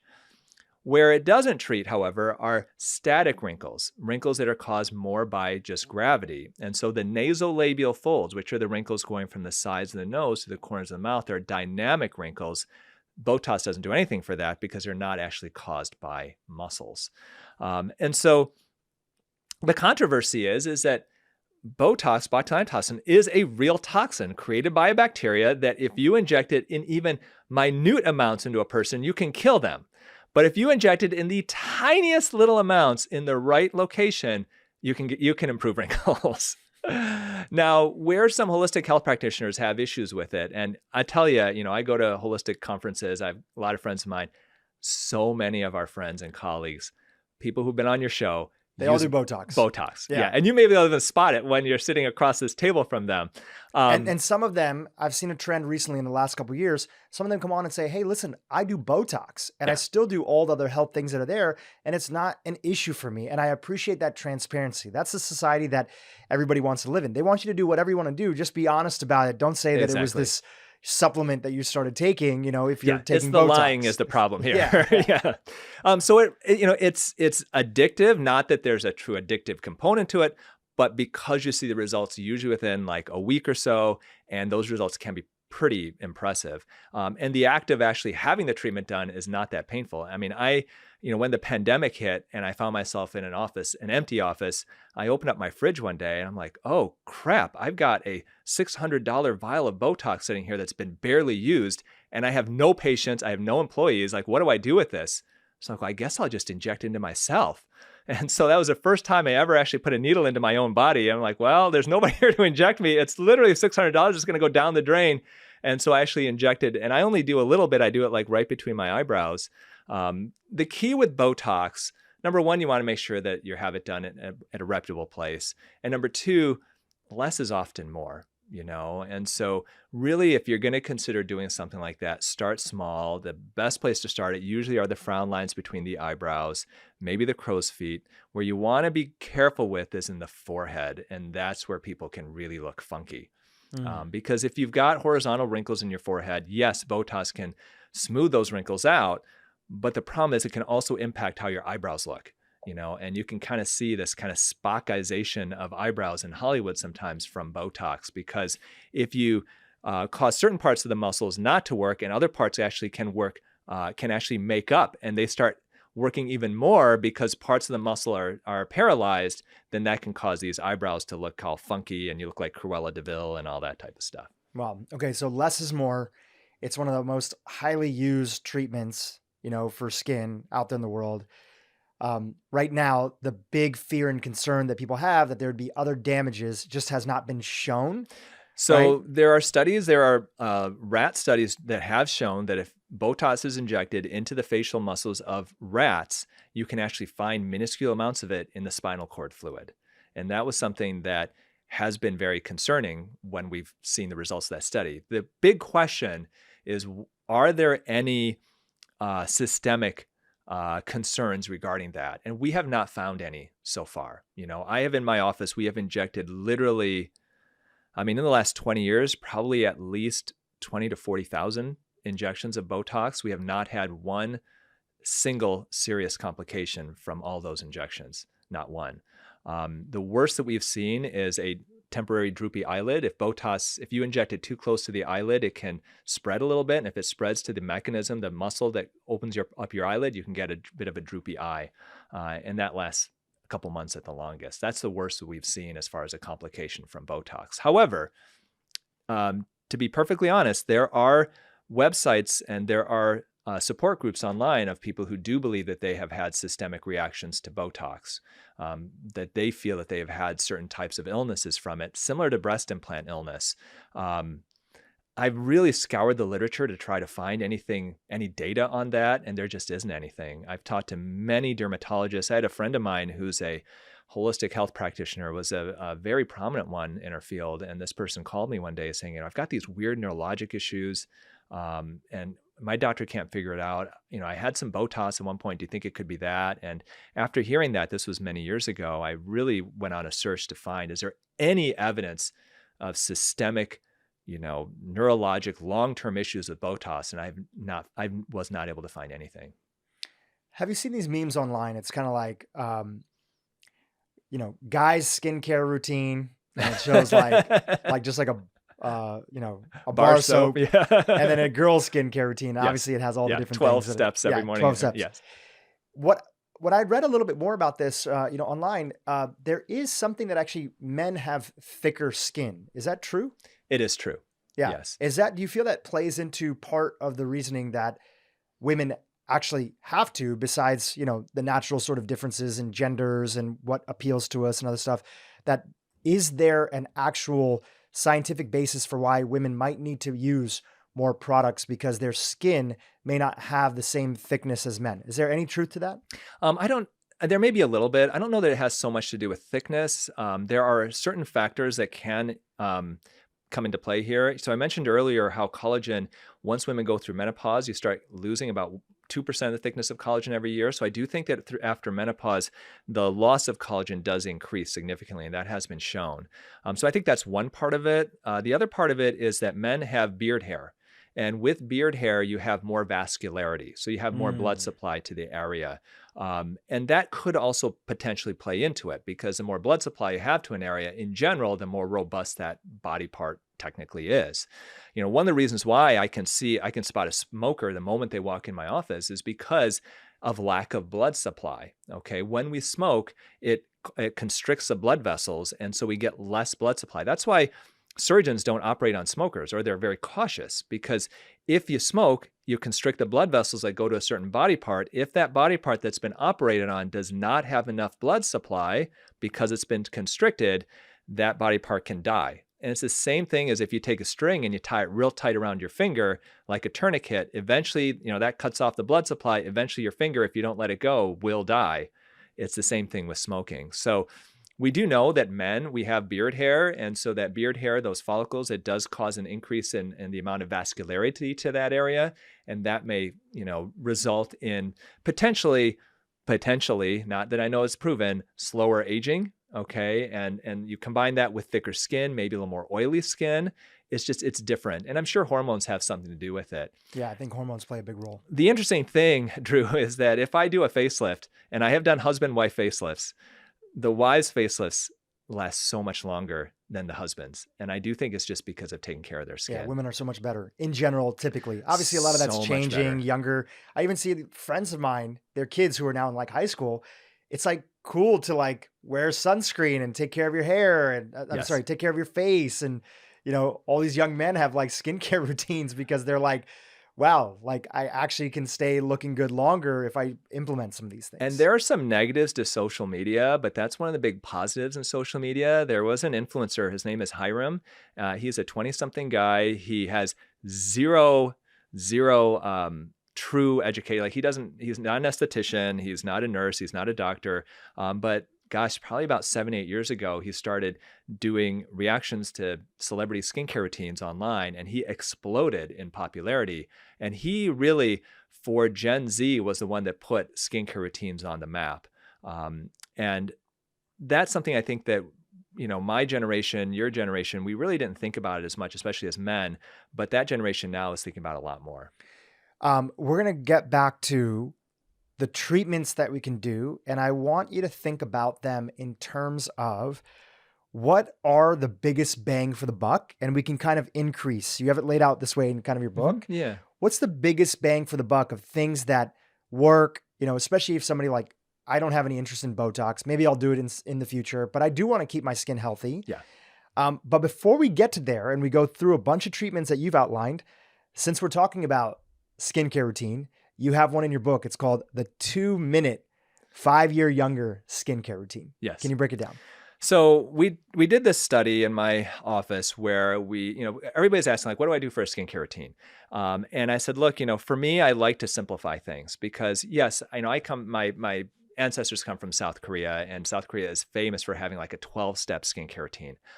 But who wants to seriously do 12 steps? And if you look at celebrities they'll make videos on YouTube of like, oh, this is my skincare routine. And it's like 10, 12, 15 steps. Who has the time for that? The vast majority of us don't. So what I want to do is basically try to create a skincare routine that is scientifically based, that anybody can do, and let's put people on it and let's see what happens if they do it. So we took people who had really not taken care of their skin. Like they weren't people who are like sun worshipers, but they also weren't people who have been doing a lot of skincare in general. And we put them on this very basic skincare routine for 2 months. Literally, it took 2 minutes a day to apply it. That's it. And after 2 months, we actually put their photos online and we surveyed the audience, say, how much younger do they look? And the average was about 5 years younger, literally after just 2 months of doing a very simple skincare routine. Now, I'm going to tell you, Dhru, if you start this skincare routine, you are not going to look 5 years younger in 2 months because your skin looks great. Okay. So we're talking people who have like normal skin, like, they don't look old, but they don't look young. You look young, so it's different. And that skincare routine is very simple. So you start in the morning you cleanse your skin. You want to pick an appropriate cleanser for your skin type. And so very simply, if you have oily skin, go with a foaming type cleanser. If you have dry or real sensitive skin, then go with a hydrating or a milky cleanser. After that, I recommend applying an antioxidant serum. The most common antioxidant, almost all skincare lines have it, is vitamin C. Just like we mentioned earlier, hitting the aging process, that oxidation from the inside and the outside. And here's a little tip for your listeners. If there was a study that showed that if you combine vitamin C and vitamin E, that you get a synergistic effect. So it's not just you get the antioxidant effect of one plus the other, but they actually work synergistically for an even better combined effect. And then the third step in general would be to apply a sunscreen, at least an SPF 30. We've kind of talked about that. If you're not going to be in the sun, you don't want to wear it, then obviously that's up to you. That's all you have to do in the morning. Cleanse, antioxidant serum, sunscreen, and that's it. In the evening, so important to cleanse. You have to cleanse your skin. You got to get rid of the day's worth of grime and dust and dirt and oil and sweat. And if you've got makeup, some people will even do a double cleanse to get rid of that makeup. If you only wash your skin once a day, make sure it's at night, okay? Because you got to let your skin breathe at night. And then the second step is to apply an anti-aging cream. And the one we usually recommend are retinoids. The easiest one is retinol. So retinoids are derivatives of vitamin A, and prescription strength retinoids are Retin A or tretinoin. That you have to get from a dermatologist, or a doctor. And then non-prescription strength is retinol. Non-prescription strength retinol, essentially, the reason why it's not prescription is that it goes on your skin inactive, and then your skin actually will convert it to the active form, tretinoin, which is what is in the prescription, essentially. But it's less aggressive, it's usually in smaller amounts, and it's much more easily tolerated. There are scientific studies to show that applying prescription strength tretinoin can improve wrinkles, fine lines. It can thicken the skin, it can improve blemishes, and it can even reverse early pre-skin cancers. And that's something a lot of people don't realize, is if you have a history of skin cancer, I strongly encourage you to talk to your doctor about using tretinoin or Retin A prescription strength, because it may reverse early pre-cancers that haven't quite come up to the surface yet. You'll not know what it does because it just prevents them, essentially. But that's prescription strength. Most people can go with a retinol that most skincare companies have a version of that. And then if you want to apply a moisturizer on top of that, feel free to do that. Moisturizers are meant for comfort. They're not truly anti-aging. So there's a fallacy that people have of, my mom looks really young because she wears a moisturizer. She's putting moisturizer on every day. That's not the case. Moisturizer will not de-age your skin. It just makes it more comfortable and plump and hydrated. That's all you have to do at night. Cleanse, an anti-aging cream, ideally a retinoid. I can talk about some other options too. And then following that up with a moisturizer as desired. And then the only other thing I recommend is maybe twice a week, once a week if you have sensitive skin, you want to exfoliate your skin. Exfoliating your skin either with a simple scrub or with like a alpha hydroxy acid, like at-home peel, that helps to get rid of the upper layer of dead skin cells. By getting rid of that upper layer of dead skin cells, it sends a cellular signal to the deeper layer of skin cells to start turning over and moving more quickly, essentially. So when we have a skin cell that's formed, it's formed in the deeper skin. And as it gets older, it basically becomes more and more superficial, eventually gets to the top surface of the skin, and eventually sloughs off. When we're young, that process happens typically about every 6 weeks. As we get older, that process slows down. It becomes 8 weeks, 10 weeks, 12 weeks for that skin to turn over. And that's one reason why our skin kind of gets drier and rougher as well as we get older. And so by exfoliating your skin, you can cause that cellular signal to happen and cause your skin to turn over more quickly. And that's it. Literally 2 minutes a day. If you've got kind of average looking skin, you can potentially look in 2 months of doing that 5 years younger after those 2 months. That's great. Love it. Love the simplicity. With retinol, is it accurate? You really shouldn't be taking it if you're trying to get pregnant or if you are pregnant? So retinol, retinoids, whether it's prescription strength or retinol, if you're pregnant or breastfeeding, we don't recommend it. I haven't seen any true science to show that it's harmful, but we do know that it can cross into the milk and potentially through the placenta into the baby. So it's something that we definitely discourage. Yeah. It's different than Accutane, which is isotretinoin. That we do know can cause birth defects and things like that. So that is a whole other story. Yeah, I think same with botox, which my wife is not happy about right now because we're in the process of wanting to start a family one day, you can't have Botox. And we do know Botox can potentially cross one skin. We don't know of any potential harm for it, but we're not going to conduct those studies. Yeah. You don't want to be messing around. No, exactly. Yeah. So the foundation of what's there is just, even with the 2-minute skincare routine, you can be proactive and take care of your skin. Unfortunately, I feel like, a lot of probably Gen X and older, I'm right on the cusp. I'm a millennial. I consider you a millennial. Yeah, you're a millennial. I was born in 82. Yeah. So I'm right on the cusp. But a lot of things that I hear from my friends and family who's right in that Gen X and definitely in that boomer generation above that is, I wish I got started on taking care of my skin earlier. Yeah. And primarily, I wish I didn't damage my skin as much as I did, which of course, a big part of that is sun, but it's all these other things that we talked about in the beginning part of the interview that even a lot of people are not aware of: diet, lifestyle, stress, etc. So having a good foundational skincare routine, guys and girls, we all want to look good as we get older and we want to feel better. Now, let's talk about some of the other interventions that we can stack, starting with cost per intervention or time or downtime. What would you start with? What would you start off with? What is the high return on investment that would follow? So the first thing that I would recommend, and it's very interesting because this is a favorite of holistic health practitioners, and plastic surgeons and dermatologists don't talk about it at all, is red light therapy. So red light therapy comes in many forms. There's handheld red light devices, which honestly I don't like because I think they're a pain, where you essentially treat a quadrant of your face at a time.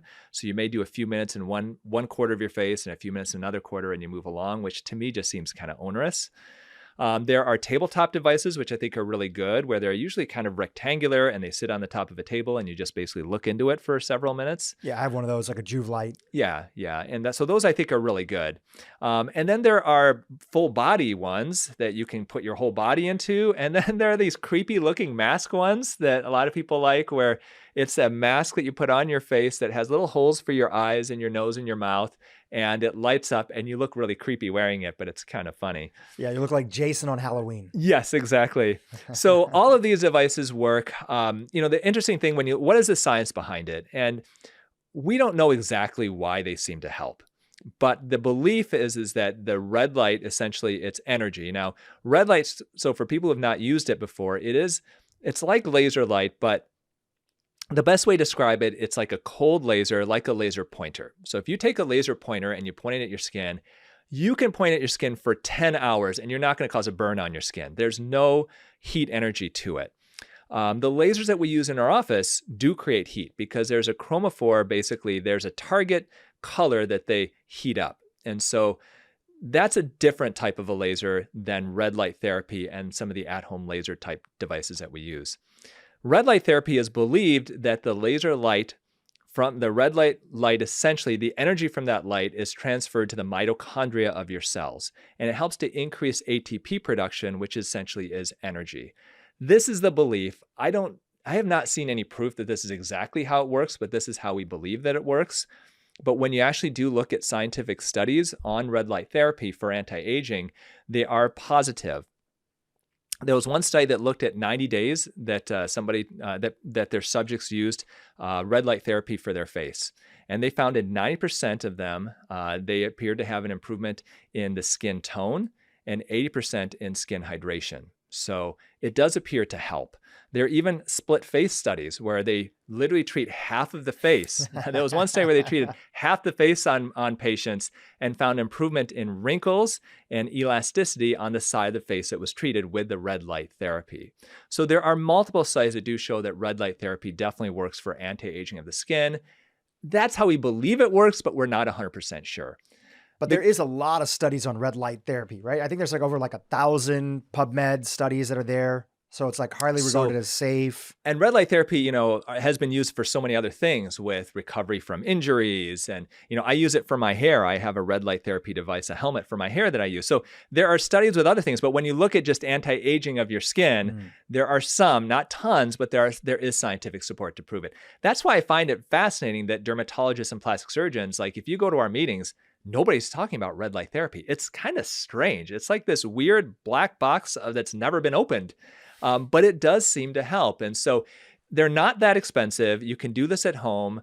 If you're looking for the most cost effective, the least expensive way, and especially if you live, let's say, and you don't have access to a med spa or a dermatologist, this is a great way that you can take matters into your own hands and rejuvenate your skin just by doing this at home. That's awesome. And people can look up brands online. I think you have one on your website as well too. Yeah. One that you recommend. Yeah. So I like, there's so many brands. There's a Loom, there's a Juve. Yeah. And we've got one, that I'm a fan of. So awesome. That's great. Okay. So red light therapy. That's one. Oh, so that would be so go ahead. Yeah, no, sorry. Let's go from there. So that would be, if you're going to buy anything for home, then red light therapy is definitely the way to go. Now there's also other at-home devices for people that do seem to help as well. So not anti-aging so much, but if you are looking for like laser hair removal, there's actually at-home laser hair removal devices that can work pretty well. They were 10, 15 years ago, they were kind of so-so. They've gotten much better now. So there are options for you. There are even blue light devices that can help potentially with acne. And so for people who are, let's say, listening to this podcast and they, don't have the money to go to a med spa and get all these treatments, then look for some of these at-home treatments. But once again, red light is where I would start. The next step is going to be going to see an actual provider. And there are med spas all over the country that have relatively inexpensive treatments. And the first thing I would look at that I think is a great bang for the buck is IPL, intense pulse light. IPL essentially is similar to a laser, but where it's a little bit different, honestly, is that you tune the laser to different frequencies, and it's a lot less expensive to buy than an actual laser. And the reason why that's important is that when you get laser treatments, I may buy a laser and it can cost me $125,000 to $150,000 just to buy that laser. And you're going to bet that the cost of that laser purchase is going to be passed off onto the patient. So whenever you get a treatment at a med spa or a doctor's office, the cost of that technology is going to be imparted to your bill. And you want to then keep that in mind when you're looking at cost-benefit analysis. An IPL device for that type of technology is the least expensive but most effective when you look at cost. And so whenever I talk to young plastic surgeons, I say, hey, what device should I start out with? I tell them, look, get an IPL device because it can do the most things and it's the least expensive to buy. As a patient or prospective patient, that falls in your favor because the device is not that expensive and it really is very helpful for treating one specific thing, and that's unwanted pigmentation. So the term sunspots, age spots, liver spots, they all are different terms for the same thing. And that is unwanted pigment in your skin due to excess UV radiation. Okay. So what happens when we get sunlight on our skin? The sunlight on our skin basically damages the DNA of our skin, but what protects our skin is melanin. Okay. Melanin is the color of your skin, the pigment of your skin. As the melanin itself gets overrun, however, it can cause haphazard deposition throughout the skin. So if you get a lot of sun damage, then you can get these spots, which essentially is a melanin coming out in ways that it's not supposed to. And those spots will not go away unless you actively get rid of them. Now, the term liver spot is very funny because people don't really use that much anymore, but it has been used a lot in the past. And people think, well, geez, I've got these spots because there's something wrong with my liver because somebody called it a liver spot. But it's called a liver spot just because it's a color brown. Not that it has anything to do with the liver. But these are all different names for the same thing. It's basically unwanted pigmentation due to your melanin kind of going haywire from all this UV radiation. And it won't go away on its own unless you get rid of it. The easiest way to get rid of it would be to do IPL treatments. Those IPL treatments use light energy to basically heat up that pigment and cause that pigment to be destroyed. And you get this spot that turns darker, and after about a week, it sloughs off and it's gone. And the great thing about IPL is there's zero chemicals. It's literally just light energy. I mean, what is more natural than just light? And that's the great thing. It doesn't hurt. There's very low risk of burns or anything like that. It's very well tolerated and it's pretty inexpensive when you're considering what you get. Yeah, I know that my sisters have been a fan of that. I think I might have gotten some treatment early days. And I know that for a lot of people who are brown or darker skin, you have to be careful. You have to really go to a provider who's worked with individuals that have darker skin or brown skin, because there's different lasers that I understand that are good for certain skin types. Because if you get the wrong laser done in your darker skin, like myself, be very problematic. Then it can be problematic. So it comes But down I think there's a lot more awareness these days. It comes down to something called PIH, post-inflammatory hyperpigmentation. And what that basically means, is that if you have more pigment, more melanin in your skin, and you get inflammation in the skin, it can cause the body to create a melanin patch essentially in that area. So if you or I, we get a pimple and it turns dark afterwards, we can get this dark dot or patch on our skin that can last for months. My wife is Caucasian, and if she gets a pimple, it gets red, and then 3 weeks later, there's no sign of it. If I get one 3 months later, I still see a dark spot there. And that's post-inflammatory hyperpigmentation. And that's, like, once again, due to inflammation. Now just imagine if you get a laser treatment to your face, the whole face, and you get that type of pigment deposition on your entire face. That's what can happen. And so it's very important for people who have darker skin colors. And this is just a real simple test if you're at risk, is if you get a pimple, does it turn dark and stay dark for a while?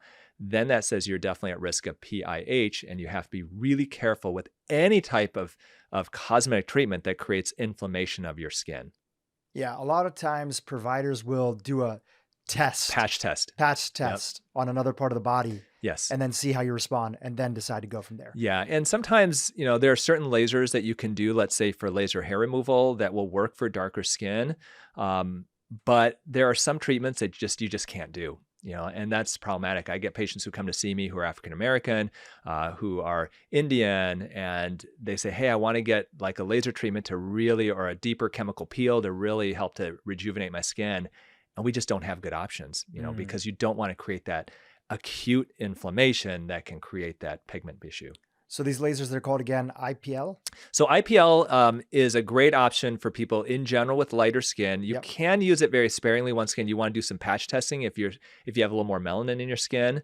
But they're, I think, a great option for people who do have spots, because it really can effectively get rid of them. If you want to hit that from an inside-outside perspective, then you combine the IPL with a brightening type of a cream. When you're looking at brightening creams, the ingredients I would look for would be licorice root extract, kojic acid, and niacinamide. And these are 3 very safe ingredients in brightening creams that will help with the pigment from the inside out. And then you can do the IPL from the outside in. So let's go from there. As we're sort of looking for bang for the buck and dollar invested into it, what would you look at next? So the next one I would look at would probably be microneedling. Okay, so microneedling had its debut, I guess, in dermal rollers. And so there's these rollers that look like kind of paint rollers, but they have tiny little pins or needles on the ends, and people use it to roll over their face. This horrifies dermatologists because of a couple things. Sometimes those pins can be really long. In general, if you get them from a reputable company, let's say based in the United States, usually that's not a big risk. But if you go online and you buy one, let's say on Amazon or on eBay or something like that, and those pins are really long, you can create real trauma to your skin. That trauma can create inflammation, and especially if you got somebody with darker skin color, now if you're creating all that inflammation on your face, not knowing what you're doing, you could create some major problems. So it started off by these dermal rollers. Now the mechanism of action of these rollers is that they create acute inflammation or acute injury to the collagen of your skin. So remember earlier we talked about how the collagen of the skin is like the logs of a log cabin. And as we get older, those logs start to become frayed, they start to fall apart. What we find is if we do an acute injury to that collagen, as that collagen heals from that injury, it heals in a tighter fashion. And almost all of the cosmetic treatments to tighten skin or to rejuvenate the skin do that by creating a controlled trauma to the collagen of your skin. So lasers do that by creating heat using light energy. Chemical peels do that by using an acid to create a chemical reaction. And microneedling does that by creating literally physical trauma by putting a needle into your skin and creating that trauma. Now, when the trauma is too severe, you create a scar, and that's what you don't want. Okay, so the idea is you want to create enough trauma to the skin that the collagen will create that tighter fibers as it heals, but not so much that it creates an actual scar. So microneedling is a way to essentially do the dermal rolling in a more controlled fashion where you can literally set the depth of how deep those needles go, and it can go anywhere from 1 to 2 millimeters, create that controlled trauma, and that controlled trauma, once again, will create tighter skin. And the reason why this is a good bang for your buck comes down to, once again, cost. For me to buy a laser, like I said, that's probably around $150,000. An IPL, probably about $80,000. A microneedling device, $3,000 or $4,000. Okay, so that cost of the actual treatment is not going to be as much. So you can get a microneedling treatment for $80, $100, $150 and get a nice improvement. Now, what can you do to supercharge that microneedling treatment? Okay, there are a number of things you can do. If you are a fan of regenerative therapies, using your body's own rejuvenative abilities to turn back the clock, this idea of autojuvenation, then you can use your body's own PRP. So you take blood from your arm, you spin it down for the platelets. The platelets are filled with growth factors. You make those tiny little holes in your skin by doing the microneedling. Those holes can act as channels to the deep skin, okay? Because studies show that those holes will remain open for a couple of hours. So now if you apply an onlay, you apply your PRP on the surface of the skin after you do microneedling, that PRP will seep into those tiny little holes, get into the deeper skin, and rejuvenate the skin from the inside out. And so that's a way to supercharge it, but that also adds a bit of cost to it as well. So if I were to pick great bang for your buck, just for overall facial rejuvenation, microneedling may be one of the best ones because it's so inexpensive for what you get. You can add things on top of it, like I said, like the PRP to even supercharge it more. Is it true that you get a boost in sort of collagen growth right afterwards from microneedling? I don't know that it's been studied to show as far as the timing of it, but yes, those treatments do improve the collagen and can potentially increase the thickness of collagen. The issue, it's funny because if you talk to dermatologists, and I put stuff out there on collagen supplements and stuff, and, you get dermatologists, no. The only real way to improve collagen skin is to do fillers, and there are collagen stimulating fillers out there, but come on, there's other ways you can stimulate collagen that we just talked about. Other people will say, oh, you got to do fillers or laser treatments, but I think this is kind of the commoditization of the anti-aging part of it. And it's like, well, you can do the things that I make money off of that will make you look younger. So there are ways to improve collagen. I do think, there are studies to my knowledge that laser treatments can help to thicken collagen potentially. I'm not sure with microneedling that I've actually seen those studies, but I do believe that should be true. All right, where do you go from there? Okay, so the next step that I would look at bang for your buck is going to be tightening of the skin more aggressively. Okay, so we're kind of talking about surface treatments. One of the things that we see as we get older, especially once you hit your 50s, is the skin starts to get looser. And one great way, and probably the gold standard right now to tighten up the skin would be radiofrequency microneedling. Okay, so how does that work? Okay, so basic microneedling, you make the poke in the skin, create controlled trauma, the collagen gets tighter, those log cabins get better. The laws in the log cabin get better. You second step, you put the PRP on top of it, it seeps into the skin. That helps with the growth factors, rejuvenate the skin from the inside out. You take that to the next level, and now those needles, as they go into the skin, the needle itself is insulated all the way up to the tip of the needle. That tip of the needle emits radiofrequency energy or heat. Now you're creating heat to the deeper skin, and studies show that if you heat the skin temperature to a certain amount, typically it's 42 degrees on the surface, you can cause that collagen to denature once again and heal into a tighter fashion. And so that's taken that really up to the next level. It's called radiofrequency microneedling. It's done with a device called the Morpheus 8, and there's very minimal downtime. But if you're looking for effective skin tightening without surgery or true invasiveness, then that right now is a gold standard. Do you think that for, let's say, somebody like myself who generally I'm not afraid of the sun, but I don't overexpose myself to the sun. I have a simple skincare routine. I'm going to add a few things after talking to you and reading your book that's there. I will wear, some of the sunscreens, like the mineral-based ones, even on a day like that I'm coming into the studio, because I learned that a lot of these lights that we use are also damaging to the skin, and we're sitting underneath them for like 2 hours at a time, computer light sometimes. Do you think that for me, who is more on even though I've been convinced that botox is generally fine for most people, right? There's going to be extreme cases that you mentioned earlier. And some of the studies that people have talked about, well, it doesn't let you express your full emotions or other stuff because you can't feel those wrinkles in the body. I looked at some of those studies. They're super, super small, like they're super tiny, and they are outweighed by the vast majority of studies showing that like Botox has generally been safe, right? So for me, who's still on the more precautionary side, okay, I don't see me sort of using Botox anytime soon. I'm 41, so it may change when I get into my 50s. Do you think that regular usage of microneedling could give me a lot of the benefits that would be there for my skin that would help me potentially maybe avoid having to, go down the Botox rabbit hole in the future? To an extent, yes. The microneedling, though, treats something different than Botox does. That's the difference. So Botox will treat those dynamic lines because those dynamic lines are made by those muscles. And the only way to truly prevent those wrinkles from coming is not using those muscles.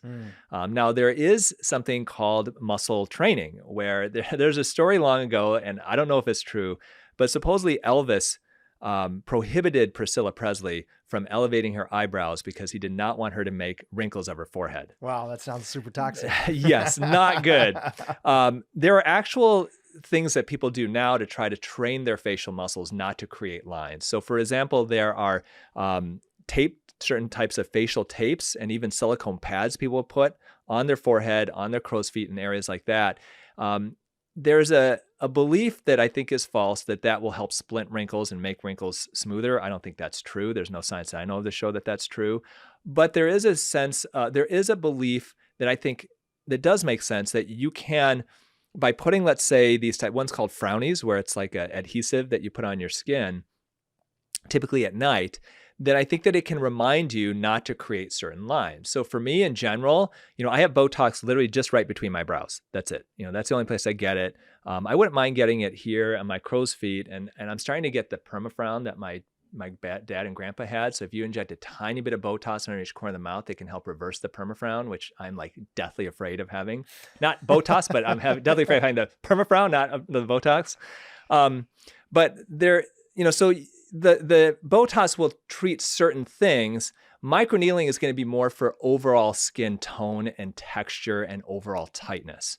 It's not going to prevent you from getting crow's feet. Yeah. The only way to prevent you from getting crow's feet or forehead lines is just not to create those lines over and over and over again.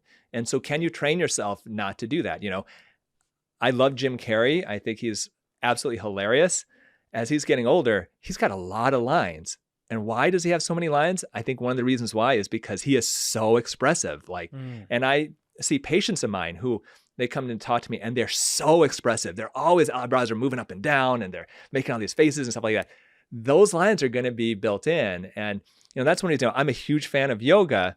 But there's this phenomenon called face yoga that I wasn't sure if you wanted to talk about today. Yeah, let's talk about it. But there's this phenomenon called face yoga that's out there where people are taught to make these very extreme facial expressions.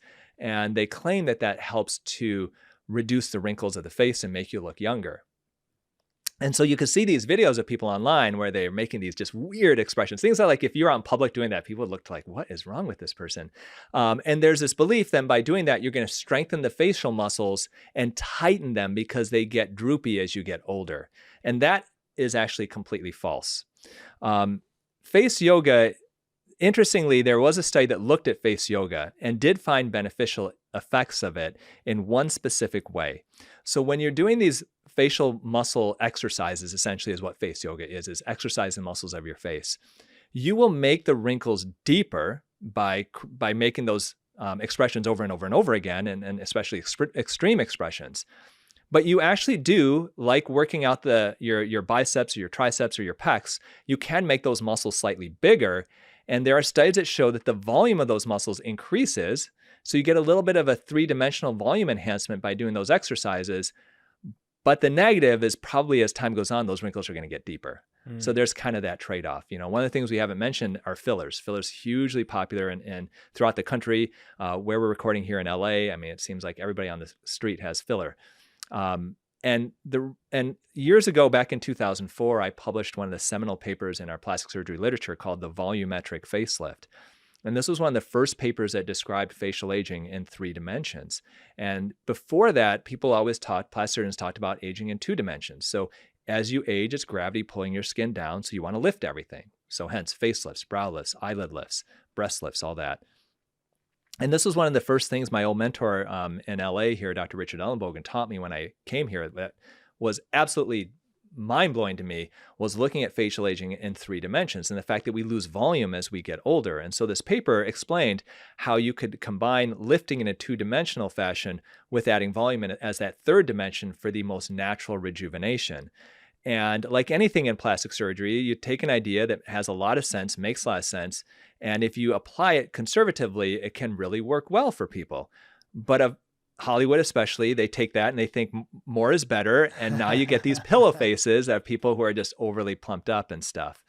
So long story short, face yoga does help because you can cause those muscles to get bigger. If you've got a real skinny, thin face and you say, hey, I'm aging because my face is too narrow and thin and I don't want filler, then you can try face yoga, but the side effect potentially is deeper wrinkles. Okay, got it. All right, so fillers. While we have some time here as we're winding down, do you want to touch on that for a moment? Sure. Is it something that you recommend? Is it one of those things where it's about, hey, do it the right way? Are there any concerns about sort of the same concerns that people generally have about injecting or placing something that's a foreign object inside of the body?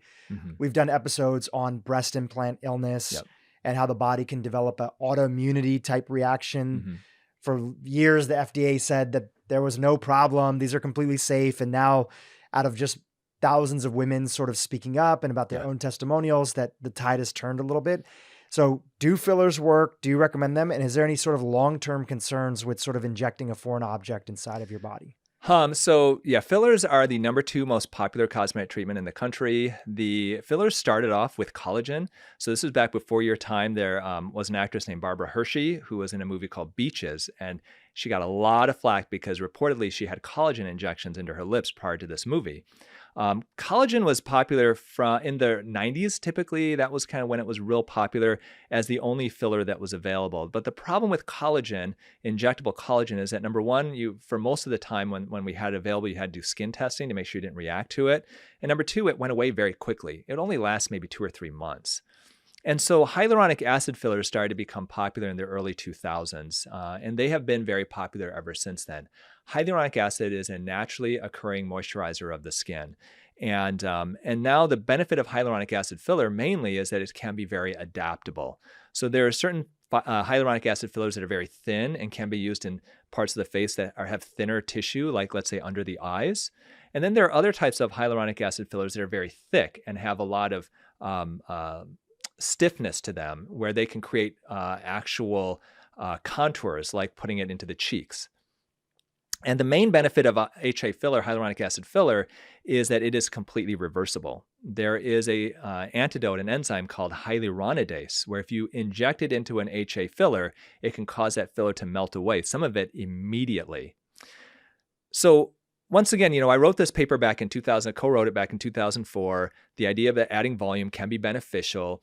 Fillers started coming out before that, but we really started using it in the cheeks in the last 10 to 15 years and in other parts of the face to add volume and to literally reshape the face. And it can be a very, very powerful way to help reverse the appearance of aging. The problem with fillers, though, is that unlike Botox, if it's injected improperly, you could have absolutely devastating complications. And the one that you have to worry about is intravascular injection. I mentioned earlier that when we do surgery, we need blood supply to heal a body part, because you need blood supply to body parts for them to function and to be alive, essentially. If you inject filler improperly or accidentally into a blood vessel that supplies a part of your face and it clogs that artery up, that part of your face will not get enough blood supply and can literally die. That is not a danger that you see in Botox. And so there are people who've had filler injected accidentally into blood vessels. They've lost parts of their nose, parts of their lip. And there's even a mechanism where you inject it into the face. If it's injected it's kind of like the perfect storm of horrible situation where people have gone blind from injections of filler. Wow. So you got to be very careful. You have to make sure that you have a good injector and ideally use an HA filler. There are other fillers out there that are not made of hyaluronic acid that if you accidentally inject those into the blood vessel, essentially you're just screwed. And there are doctors who are still injecting those types of things. And so really with filler can be very powerful. Honestly, bang for your buck with filler is pretty poor because it's really expensive and you buy typically 1 cc at a time, which is like a minuscule amount. And so usually people need to get a couple of 1 cc syringes to even get much of a visible result. And so it doesn't go as far as, let's say, Botox bang for your buck wise. So Filler is good if you want to plump up your lips, if you want to add volume to your cheeks, if you want to fill in your nasolabial folds or your smile lines. It can be very powerful to do that. You just have to be very careful with it. As we're winding down here, before we talk about, all the great ways that people can keep in touch with you, where they can pick up your book, other things like that, is there anything else that you want to say about maybe a treatment you didn't mention? Like if you really have the resources and somebody wants to go all out, or something that you want people to avoid, Well, one thing that we haven't touched on, I think that is a huge deal for people, is hair and thinning hair. So you recently did a whole podcast episode. I believe you were on a hike with your wife and she noticed that your hair was thinning. My podcast audience gets a nice little view of my hair in the upper right-hand side. It's thinning a little bit. Good. So my wife years ago, when we did some type of like couples thing, and we had to write like, what is the thing that you find about your spouse that's most attractive? And she put my hair. And so that was always something that was in the back of my mind. And so we were on this trip to Jamaica, and we were doing this cliff jumping, and I was about to jump off the cliff, and my wife was on a rock above me because she's shorter than me. So she never sees the top of my head. She goes, "Oh my gosh, you're balding on top." And I was like, "What?" And I almost fell off the cliff at that time because I was like, no. So thinning hair is something that affects men and women. And I think that's one thing that a lot of people don't realize is it is a big issue for a lot of women as they get older as well. And the thing with thinning hair is that there are so many things that you can do naturally to rejuvenate that part of the scalp. And so for me, just to tell my story, when that happened to me, I said, look, I'm not going to, you could think, oh, get on Propecia, get on minoxidil. And I said, look, I want to do this naturally. I don't want to take an actual medication. So because there's some concerns with those that they like reduce libido and other things like that, right? Like that's the concern with a lot of those. Mainly Propecia, that's going to be more hormone mediated. Rogaine is actually more of a side effect of this medication. It's topical, so I don't know that it has a whole lot of systemic effects. But still, there are other options that can work just as well that are natural. So you want to do it naturally. So you want to start naturally. The first thing that I started is to get on a supplement. So there are multiple different nutritional deficiencies that can predispose to thinning hair. Iron deficiency is one of them, zinc deficiency, vitamin D. I didn't want to go through all the labs and stuff, and there are commercially available kind of all-in-one thinning hair supplements. The one that I used was Nutrafol that people can take. And so I started taking a supplement just in case this was more nutrition deficiency type of an issue. We mentioned earlier red light therapy. There are devices now, and I mentioned a couple of studies for red light therapy for anti-aging of the face, but there is a ton of studies on low light laser therapy, or essentially red light therapy for thinning hair. And I have one that's a helmet that has like over 200 lasers inside of it. I wear it for half an hour every other day. It's a cold laser, so you put it on, you don't feel anything, you just watch TV while you have it working. And there are so many studies that show that can help. And it's the same idea. The idea is that you impart that laser energy to your follicles. It helps the follicles hopefully go into a growth phase from more of the transient kind of quiet phase, essentially. And then the other thing is using a topical treatment. There was a study actually that compared minoxidil to topical rosemary oil. So for rosemary oil, you want to take the essential oil and then you want to put a carrier oil with it, or there are actual commercially available forms of rosemary oil for the scalp. And this study compared minoxidil, it's a smaller study, compared minoxidil to topical rosemary oil and found very similar effects for thinning hair, except the rosemary oil had a lower rate of skin irritation, scalp irritation from it. And so using some type of a topical, one that ideally contains rosemary oil, would be what I would recommend. Once again, if you're looking for a pharmaceutical, minoxidil would be the other option. And that's really it. The other thing that I've added more recently is dermal stamping. So I mentioned earlier the idea of dermal rolling, and more people have now gone to a stamping as a better option. And essentially it's those little needles on a round stamp that you can stamp on your scalp. Some people do that for their face. Same idea, you get that controlled trauma. I do that prior to applying my topical. The idea is the same thing. You can maybe get some seepage of that topical into the deeper scalp area to potentially help to grow hair. So that's very simple ways to do it. And I would encourage people, if you're having thinning hair, take those steps where you do the supplement, you add the low light laser or the red light laser to your scalp, and then use some type of a natural topical, whether it's rosemary oil. If you want to go minoxidil, you can do that. And then ideally the dermal stamping. If those don't quite get it, then the next step would be injections of PRP, platelet-rich plasma. Instead of putting it out as an onlay, you actually will inject it into the scalp. Have you noticed a difference with I your have. hair? Yeah. It's slow. You have to literally give it 4 to 6 months to really see a significant improvement. But I have, especially after I started doing the dermal stamping, which I've done more in the past 4 to 6 months or so.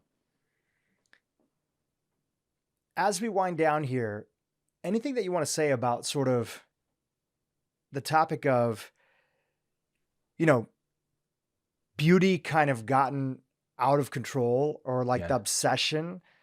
And I feel preemptively, before you chime in, a big part of your work is that everything you've been talking about and the way that you highlight it inside of your book has been really not just about looking a particular way, because there's plenty of treatments that are available for people, and we're in Los Angeles, you can see it all over the place, but you're really focused on the foundational things that are also beauty as a reflection of health, right? Mm-hmm. Why are certain attributes like clean skin, why are certain things like aging well, why is that attractive to us? Because it's a sign of sort of internal health that's there inside of the body, right? That's perfect. Regardless of what age people are, right? Yes.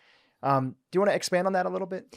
I think that health, if I think about what is beautiful, health always is kind of the starting point for it.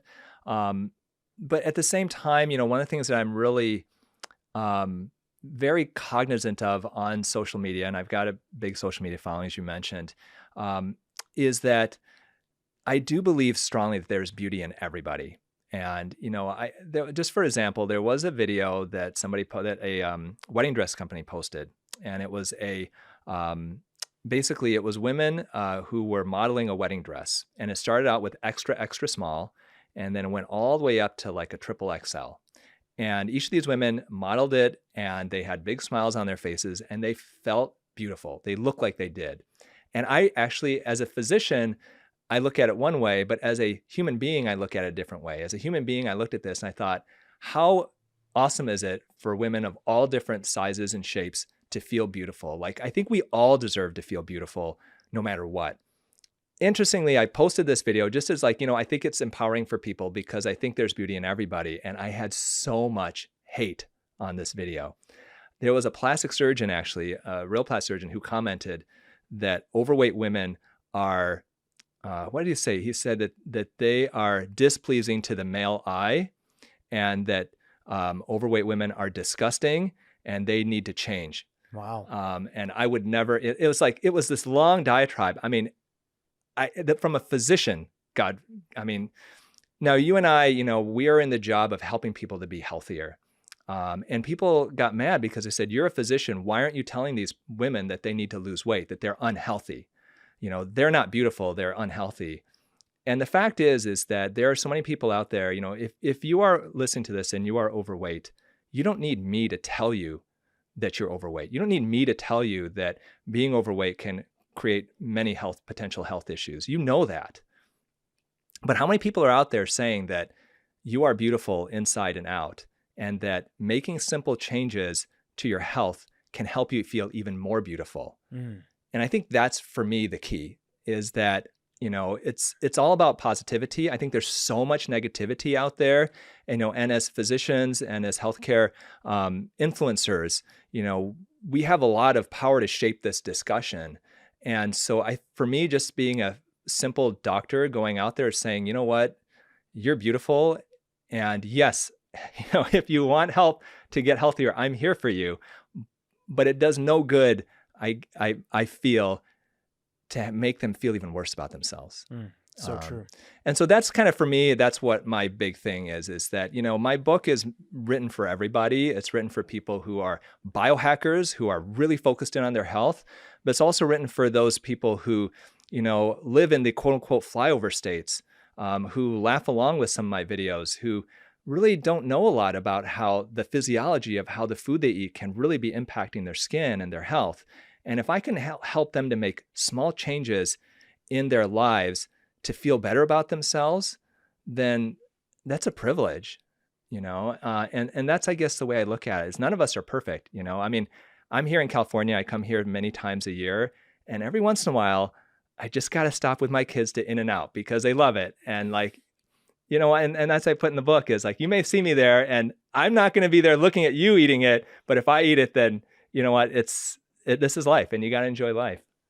Well said. Tony, the new book is out, Younger for Life. Feel great and look your best with the new science of autojuvenation. Congratulations. People can pick it up wherever books are sold. And I think also, depending on when this episode comes out, you might be doing some fun things like a pre-order campaign. Yeah. So if you go to autojuvenation.com, we have got over $100 in free gifts, including an additional recipe book, a gift certificate for the online store, and even actually a sweepstakes where we're giving a ton of prizes and stuff. So amazing. Check it out, autojuvenation.com. And your own personal website, if people want to follow you on social media and keep in touch with all the great things you're up to and check out some of the products you might have mentioned. Yeah. So Youn Beauty is my website, and you can find me on all the different social media networks. Just look for Dr. Youn. You'll find me. It's not hard to track me down. Well, I appreciate you being on the podcast, and also on both ends of it, reminding everybody that beauty truly comes from the inside out, and it's okay to also work on the outside in, because there's parts of us that are driven by vanity, and that's not a bad thing. That's okay. We want to look our best. We want to feel good. The thing that got me into health in the first place was that I had terrible acne, and I found out that I had a dairy allergy and I had to get off of it. And immediately when I got off of it, highly processed commercial dairy, my acne went away. I felt better about myself. I felt more confident as a young man. I felt excited, but that took me down the rabbit hole of learning about all these other things about health and made me and many other people healthy. So it's okay to want to look better as long as we understand that really along the way, we want to make sure that we focus on feeling better as well. Exactly. If vanity is your path to better health, then by all means, take that path. It's better than the alternative. Tony, thank you so much for being on the podcast. Thank you so much, Dhru. Appreciate it. Hey, YouTube, if you enjoyed what you just saw, keep watching for more great content on how to improve your brain and your life. Blueprint is the best health protocol ever built in history. Prove me wrong with your data.